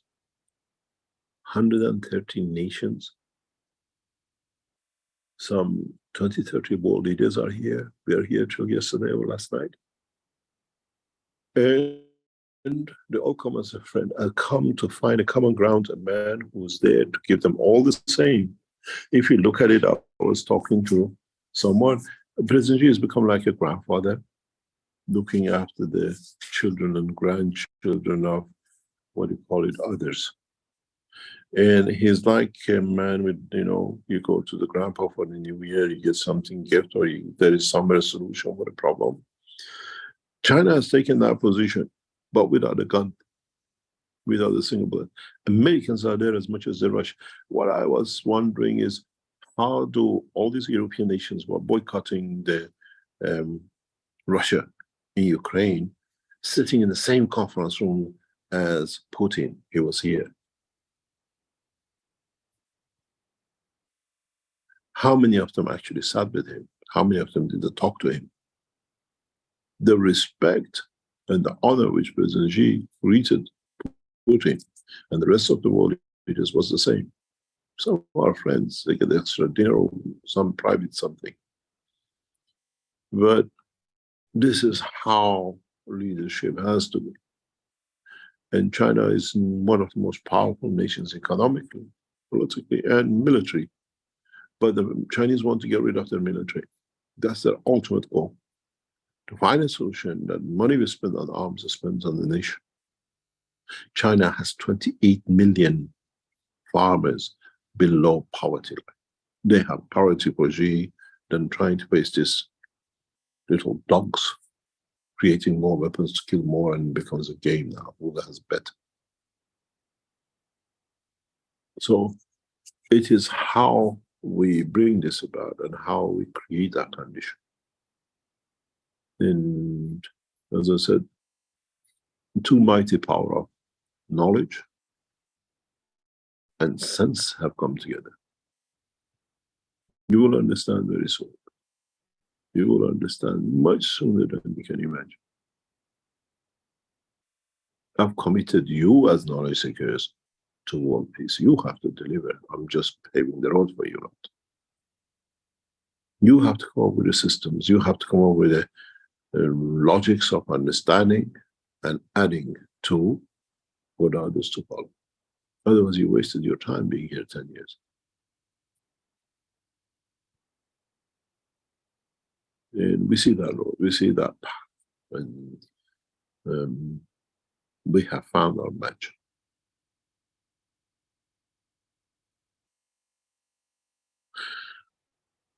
Any other question? From Daniela, a question from the Italian knowledge seekers. Can you give a definition of the soul of man and the soul of physicality? Oh, can somebody does that? We've done that so many times. Which teaching? Can you have the references, please? American teaching people are very good at it. They've been through it and they come up with these things sometimes. Alex is there. Maybe you can give the current definition in the moment for right definition now. Hasn't changed. Definition hasn't changed. The soul of the man is a collection from the point of inception, gathering of every cell energy in common denominator. And the soul of physicality is the energy fields of every collective individual cell which create physical part of the body of the man.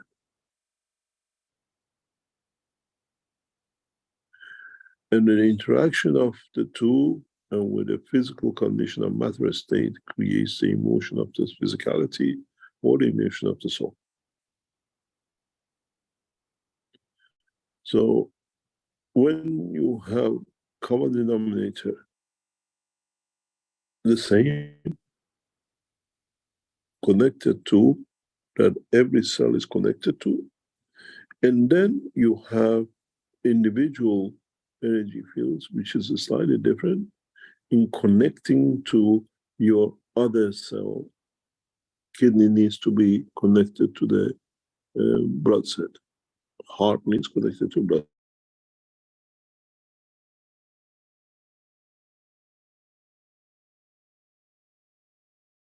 But at the same time, you have common denominator, which keeps all these together.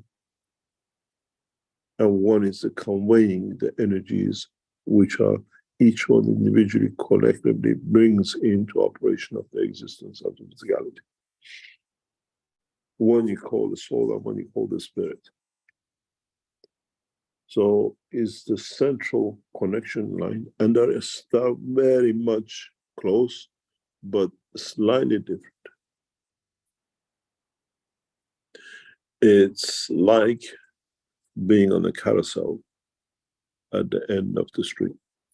We're all connected to the center pole because it rotates us, but individually we are there and we have a connection of it.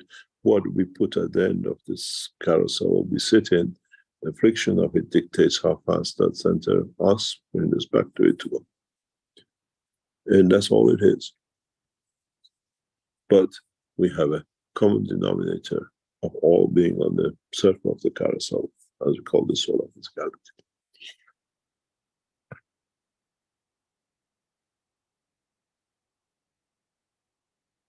It's very, very simple if you understand it. I mean, everything, you have a common denominator. It's very much, if you look at it, you have a central government and you have a districts, but all the districts work together in connection with each other, in conjunction with each other, and at the same time, central government is there to run the totality connected. And this is the thing.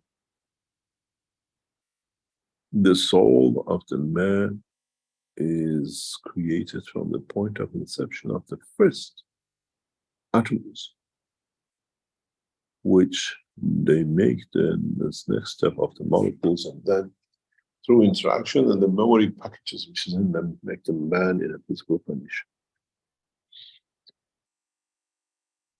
It's like I hold your hand, and on the other hand, you hold other people's hand, but their interaction with you decides how I react to hold you, to let you go, pull you, or whatever else.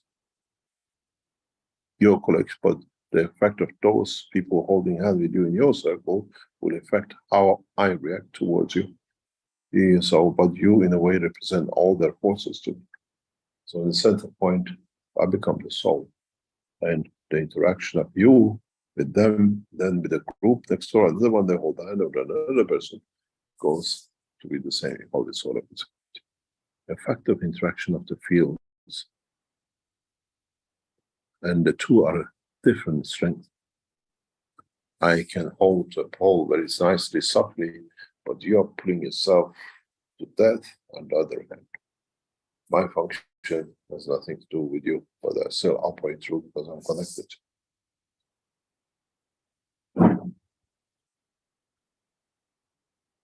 Any other question? A question from Celso from the Brazilian community through Cristiano. Mr. Keshe, when the soul of the man expands and transmutes and takes the soul of the physicality and the physicality with it, will the one who stays watch the physicality disappear as if by magic? It doesn't disappear by magic. It does when you write a letter, you get the envelope, and you put that letter in the envelope. Is it magic when you close the envelope? It's the lack of understanding. You create an envelope energy, but inside the soul of physicality, and physicality most probably, physicality changes because you change the field. It's the same as I explained. When you appear in a place, you manifest yourself in respect to the field interaction of the soul and the soul of physicality and the inertia of that planet. When your soul expands beyond your physicality, now your physicality is in the new condition. You don't know how your soul, your physicality shape is inside your soul. You know your shape when your soul is inside and you interact with the earth. And the funny thing is, you'll find out you have no shape. The body of the man becomes a plasma when it's in a state of physicality within the soul. And total energy of the soul of physicality dictates the position. This shows knowledge seekers don't really understand the depth of the knowledge. Because now you're in a different environment, gravitational field forces. Up to now, you were a letter, you're sitting on the table, it was you. When I fold you and put you in an envelope, you're still that letter, but you're inside something else. I don't see you anymore. There could be water in there, somebody could shred you. It's all what happens in there because all I see is the envelope.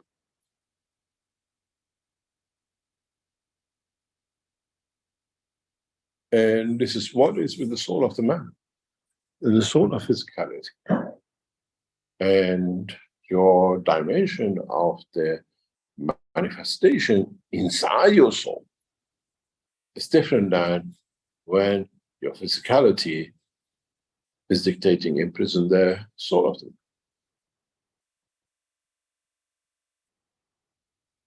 But the beauty of it is of a different order. It's of a weaker. So it opens you up.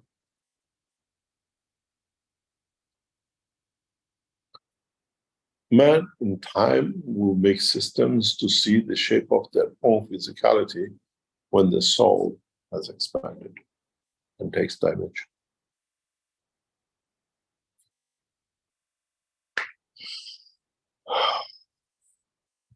Any other question? We're getting close to the end here, but if we can get a couple more in. From Joachim in the Q&A. Hello, Mr. Keshe. Can you please let us know when delivery of the Cosmic Ray Communication Bundle begins? Thank you. Oh, we are not making it. It's so hard. They're making it. Those Cosmic Ray bundles are coming after now. They're completing for those people who bought the Universal Council, what do you call it, UFOs. After the, what do you call, the London conference, those kind of processes of delivery starts. It's just, there's so much happening with the limited, what do you call it, structure and the London conference. But they're ready to go. The production, I think we can produce one a day at the moment. And they're busy and they'll come through. The first stuff, those of you who bought the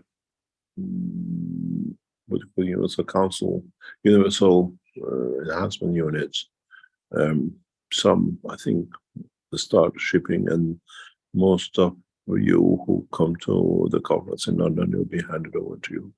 So Bezos and the use up to the doctor, what they call it, patients and stuff. And I think we have enough for those to go through and the balance. And then your cosmic rays will start floating out. It should be before end of this year. It's just that in the process they have perfected so much these units that it's changed shape in so many ways. But now we come to the point that we are not going any further. We have to get these things done, and then we'll go through the release. The energy units will be coming out of China. We're just trying to see how it's going to get done. He has to produce, because we wanted to produce a limited numbers, but the Chinese one, as usual, in millions. Everything is what we committed ourselves. We changed the, if you're a doctor and you want to bring patients to the enhancement units and enhancement center, you can just go and ask for a license. There's a license set up for it, and you can bring patients in. Yeah, the wellness, what we call center use of Bezos has already started.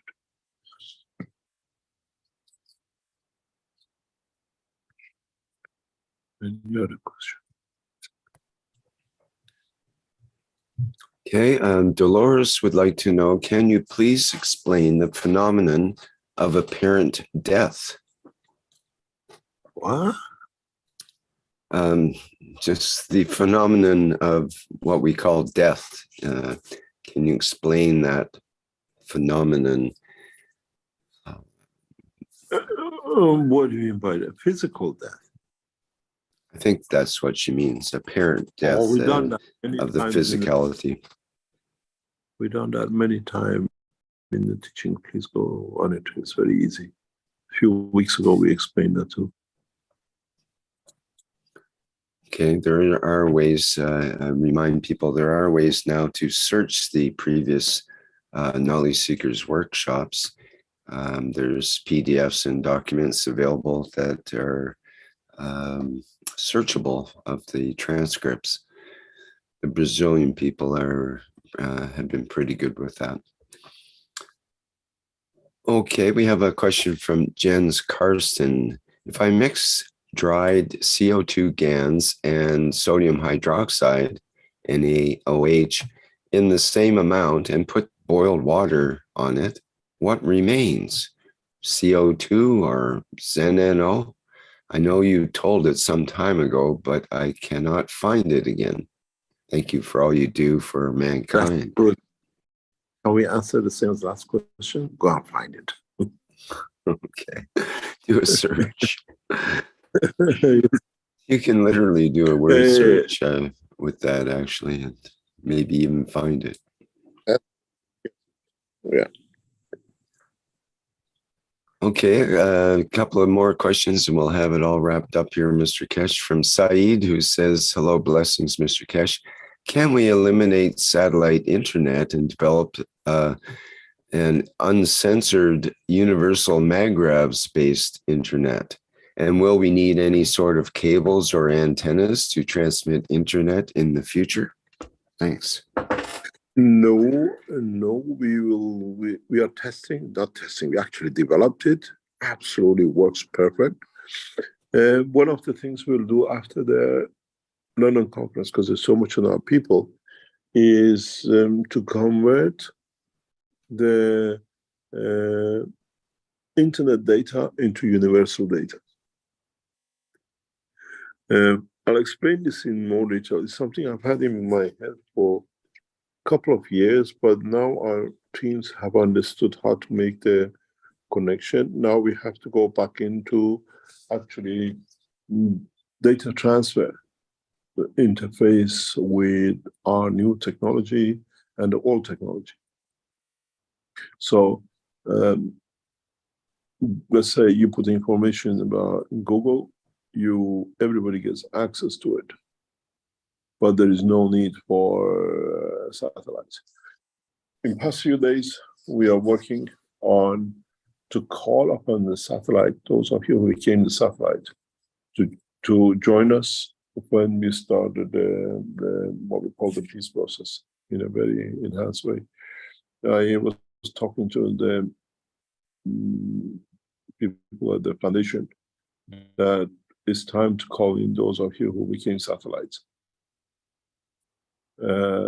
especially on the verge of what we saw in Palestine, to be able to change, to bring that change. But there's a piece of what they call hardware needs to be completed into this in the next few weeks. Then we will come to you as satellites, where we eliminate the present satellite system. You will understand, and you will feel it, and you will see how it will work. We'll call very hopefully once it's completed. It's complete. It's just that we don't have time to connect it. We can transfer digital data into universal line of communication.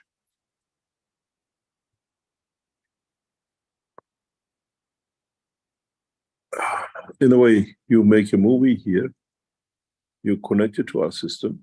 If, let's say, you send it to moon text, let's say, for example, 10 seconds, you put it through the system of the Keshe Foundation, it will be instantaneously on the moon.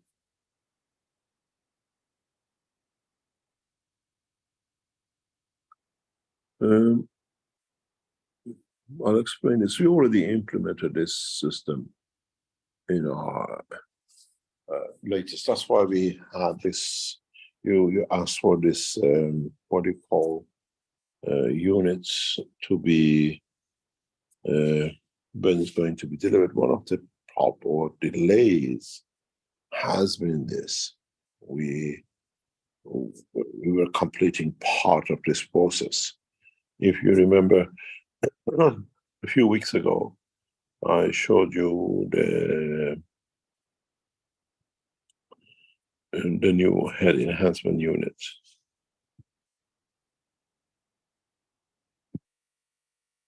Oh, just 1 second. I have to find my share. Then go to my photos. Let's see if I can dig it up. I'll show you. You understand what it is.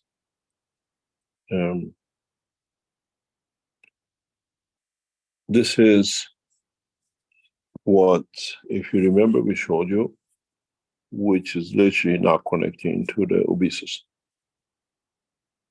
This is taking over literally the job. But if you see, this is a communication system part of it.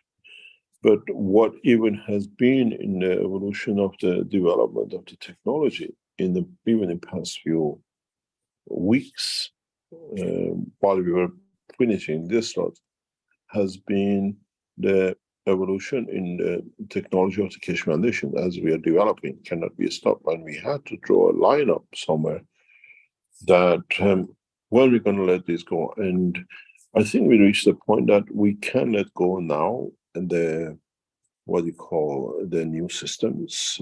As a point we can, at least we hope, to be able to allow at least partially for you or the people to start using this. And it's just that what will be the next step in evolution? What will be the next step in development? That we don't need to stop. At least you get this model, and we give you the next model and say, oh, you could have done that. It's just that we can carry on forever developing and forever completing. But there's a line of drawing and this communication, satellite communication. Now we have done this is complete, but it needs to be connected to our systems that it can work. But it had to be done in slightly different way, and our team has managed to get to that point where the new system are different than even you see here, slightly different, but totally effective in communication between the soul of physicality, outside the body of the man. And many of you will understand once you get the systems and you connect it, and you cannot connect to our health system, it's connected to a special part of the system, which just is for you and your soul. I'm saying, especially with these new ones, don't share it. Do not share with no one the new headphones, because it's so part of you. It's another extension of the energy field, and you don't want somebody else to go in it. And the medical ones, the wellness ones, are totally different. They're structured different, they're put together different. Any other question?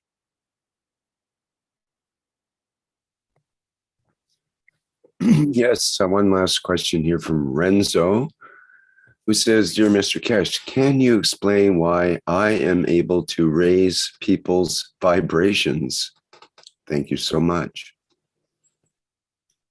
What, has a girl told you that?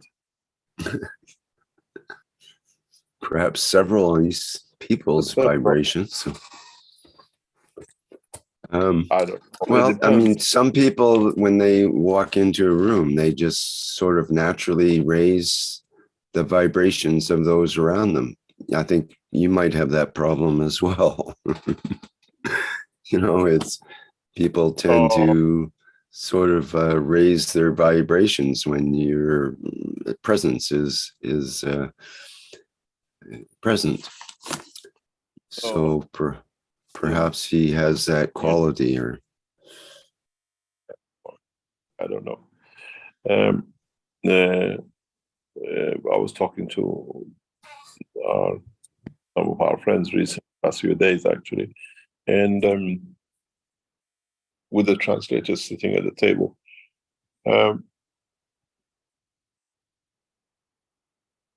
He said, this is the problem with you. We notice when you come to the meeting, you bring something different. I said, not really, but we bring the knowledge.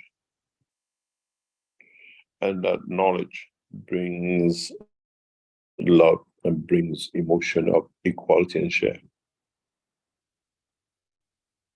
And those who fight it usually don't want to see us, especially after the event. I always said, I give so much love that when you don't receive it, you feel the you're deprived from it, that hurts more than actually not giving. You deprive yourself from it. And that's how life should be. But the same with the knowledge. We don't stop sharing knowledge.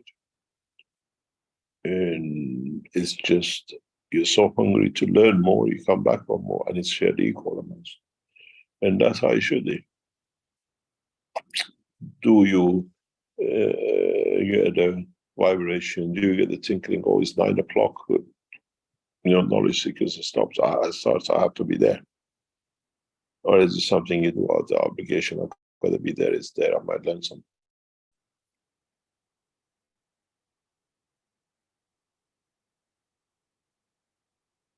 It's the same as I told you.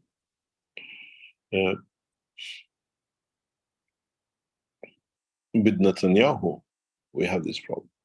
When a world leader tells Americans, whatever, that I don't want to talk to Keshe because I know he will win, he'll get his way.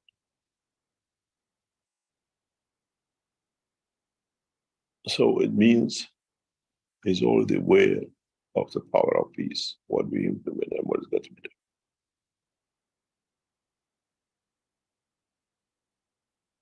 So, yes, we all create different vibrations. Some of us vibration of love, some of us vibration of joy, some of us vibration of fear. But depends what that vibration brings to you.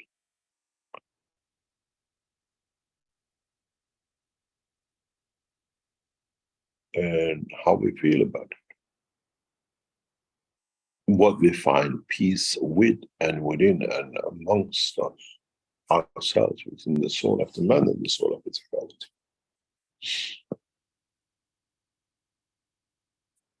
And who can give us that vibration, that peace? Does not need to be in love and going crazy. The essence of peace, comfort, joy. And then we find peace with ourselves and we function differently. And somebody comes in, he brings a vibration of fear. Everybody's afraid what is going to be next. And it's part of us and how we want to perceive and how we want to be and how we give. Do we give a vibration of love and joy? Do we give a vibration of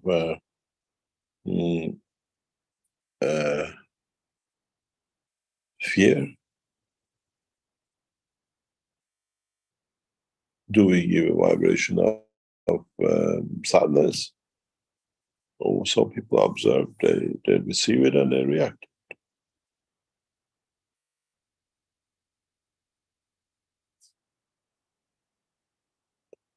When I used to run business, all my staff, my secretaries, staff in my company, it's always say, you know what's the problem, Mr. Keshe? You work and talk with us the same as others do. We don't feel you're the boss. I said, I'm not the boss. I just happen to be able to put something together that we work together.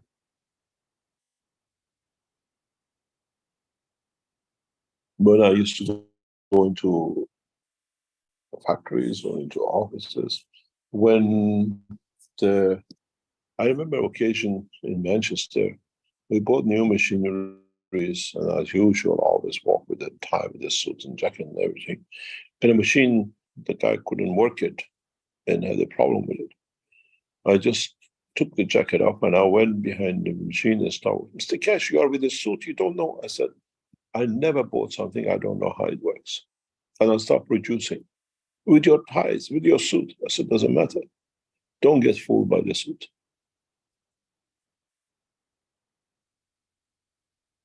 When I was in Iran in 2008, there was a material which was brought in, especially for the reactors, and they used to take me into secure factories to build these things because we had to get it done. And they had these cutting machines, lead machines, very advanced, more sophisticated things they have there. And this guy couldn't cut. And every time he came to cut, it broke the tip of the machine, of the system. And I always was there as a scientist who was there to observe the parts are correct for the building of the systems.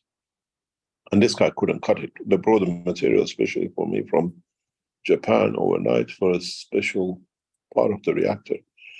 And I knew what it is. I knew what's going to be done. I said to him, it's a big factory, machines everywhere sit there, and they all look at this guy with that time. And I could see the guy's getting more. I said, what's the problem? He said, the tip melts. I cannot do. I said, can you move? But you cannot. I said, can you just move? And I adjusted the system, I adjusted the tip, because I knew what the material was, and I cut into the material like a butter. But you are, I said, I have 3 degrees working on these machines. I've done 3 engineering courses. I know exactly what you got. You haven't understood what the material is. That's why you lose your tip. And I stood there teaching them how to handle material. Never get fooled by the clothes of the man. And it was all oily. And if you work on these machines, I've been trained. That's why I build the reactors by hand. I'm not a theoretical scientist. I've been trained. I have engineering diplomas and everything, not just theory, working by machines, building things, cutting things, mixing things. And this is how it should be. And that when in Tehran, when I cut, they wanted me back in the factory again too. There wasn't there that guy with a suit, a foreign guy just coming here to do something. It was something we can learn. With my work, it was the same. He's there. Trucks come in. I took my jacket off on the back of a truck. Let's load go, because it has to be done. But it doesn't matter. It doesn't matter what you wear. It doesn't matter. It's just that you create that. They feel good. They feel you're part of them, and they work as part of it. So it doesn't matter. You bring shivers or whatever, or depends what you do. With one, you create a vibration of joy, and in the same room, the other one has a fear.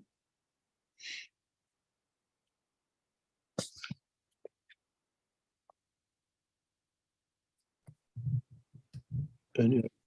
Okay, thank you, Mr. Keshe. We have one last thing to deal with, and let me show you I have a secret message from the boss here.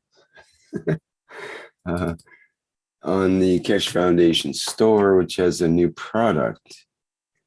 And it seems to be, has that vibration of love and something made with hands that you also mentioned. And this is the Keshe Gans handmade crochet star, symbolizing a new beginning through the worldwide implementation of the Keshe plasma science and technology in exchange for peace. Simply hold it in your hands and feel your inner peace expanding. It comes in a range of colors and can be customized. Here's an example. This is one of the new things that been added. Because a lot of people have been asking something we can hold with me. You can go to bed with it, I presume. It's got the mixtures of what we think is the right combination for that kind of emotion.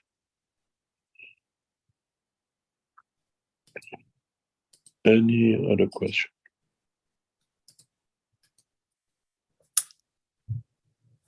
I think you pretty much covered them all today, Mr. Keshe. We went sort of double overtime there, and thank you very much. Thank you very much indeed.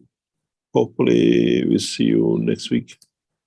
And as we are organizing the what I call London conference and everything else which goes with it, we enter a phase of direct public relationship with press and the rest, which we were blocked and we kept away for nearly 10 years. The promoter's job is, well, we brought this team to work with us for about a year and to bring the Keshe Foundation into public domain, where you say we are not seen, since the situation with Alan studying, we've more or less blocked it because we received a barrage of attacks and all sorts of threats from these hooligans. Now everything is in the hand of the agencies, and at the same time, governments, officials, and securities are standing behind us. Any interaction will be handled accordingly by them, because this peace conference has to go through. Then it has to be, implemented for world peace. Those of we are like Palestinian, whether Israelis, Palestinians trying to destroy something for them to say they exist, you are not short of what they're called.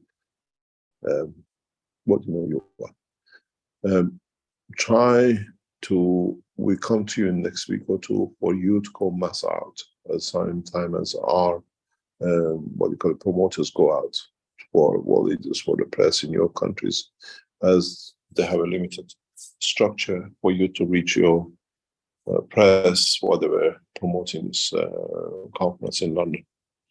And as part of our conference and work, world leaders are given a special Zoom connection that they can attend in the background the whole, what we call the conference. Thank you very much for today, and I wish, and my soul goes for the world leaders, and especially the Khamenei of Iran, to open the wide corridor and bring shame to the nation of Israel and their backers, Americans, that there are still people there who can give home to homeless. And you don't need to kill people in their hospitals when you tell them to go there to be. Thank you very much, and see you next. Great, thank you. Thank you very much, Mr. Keshe, for another Knowledge Seekers workshop here. Number 508 in this case, on Thursday, October 19th, 2023. Our next public teaching workshop will be on Tuesday, October 24th, with the One Nation, One Planet, One Race for World Peace. And that starts at the 4 p.m. Central European time. That'll be the 297th One Nation, One Planet, One Race for World Peace and Justice, with members of the Universal Council. So people are invited to attend that. And I think that's all we need to announce for now. Thank you, everybody, for attending. I just want to mention our background image today is from Jedi Simon. Thank you very much for your artistic contribution, Jedi. And thank you, everybody, for being here today, for experiencing our latest Knowledge Seekers workshop. Hello?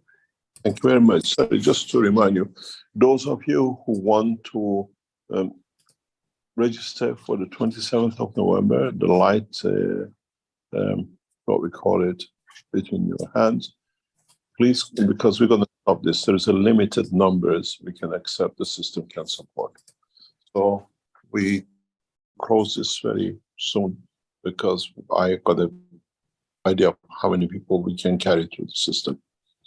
So please complete it, that we know, and we stop, we close the what do you call it, registration with that one. Mr. Keshe, you said 27th, and I think the advertising is for the 24th. The 24th in November would be a Friday. The 27th would be a Monday. 24th.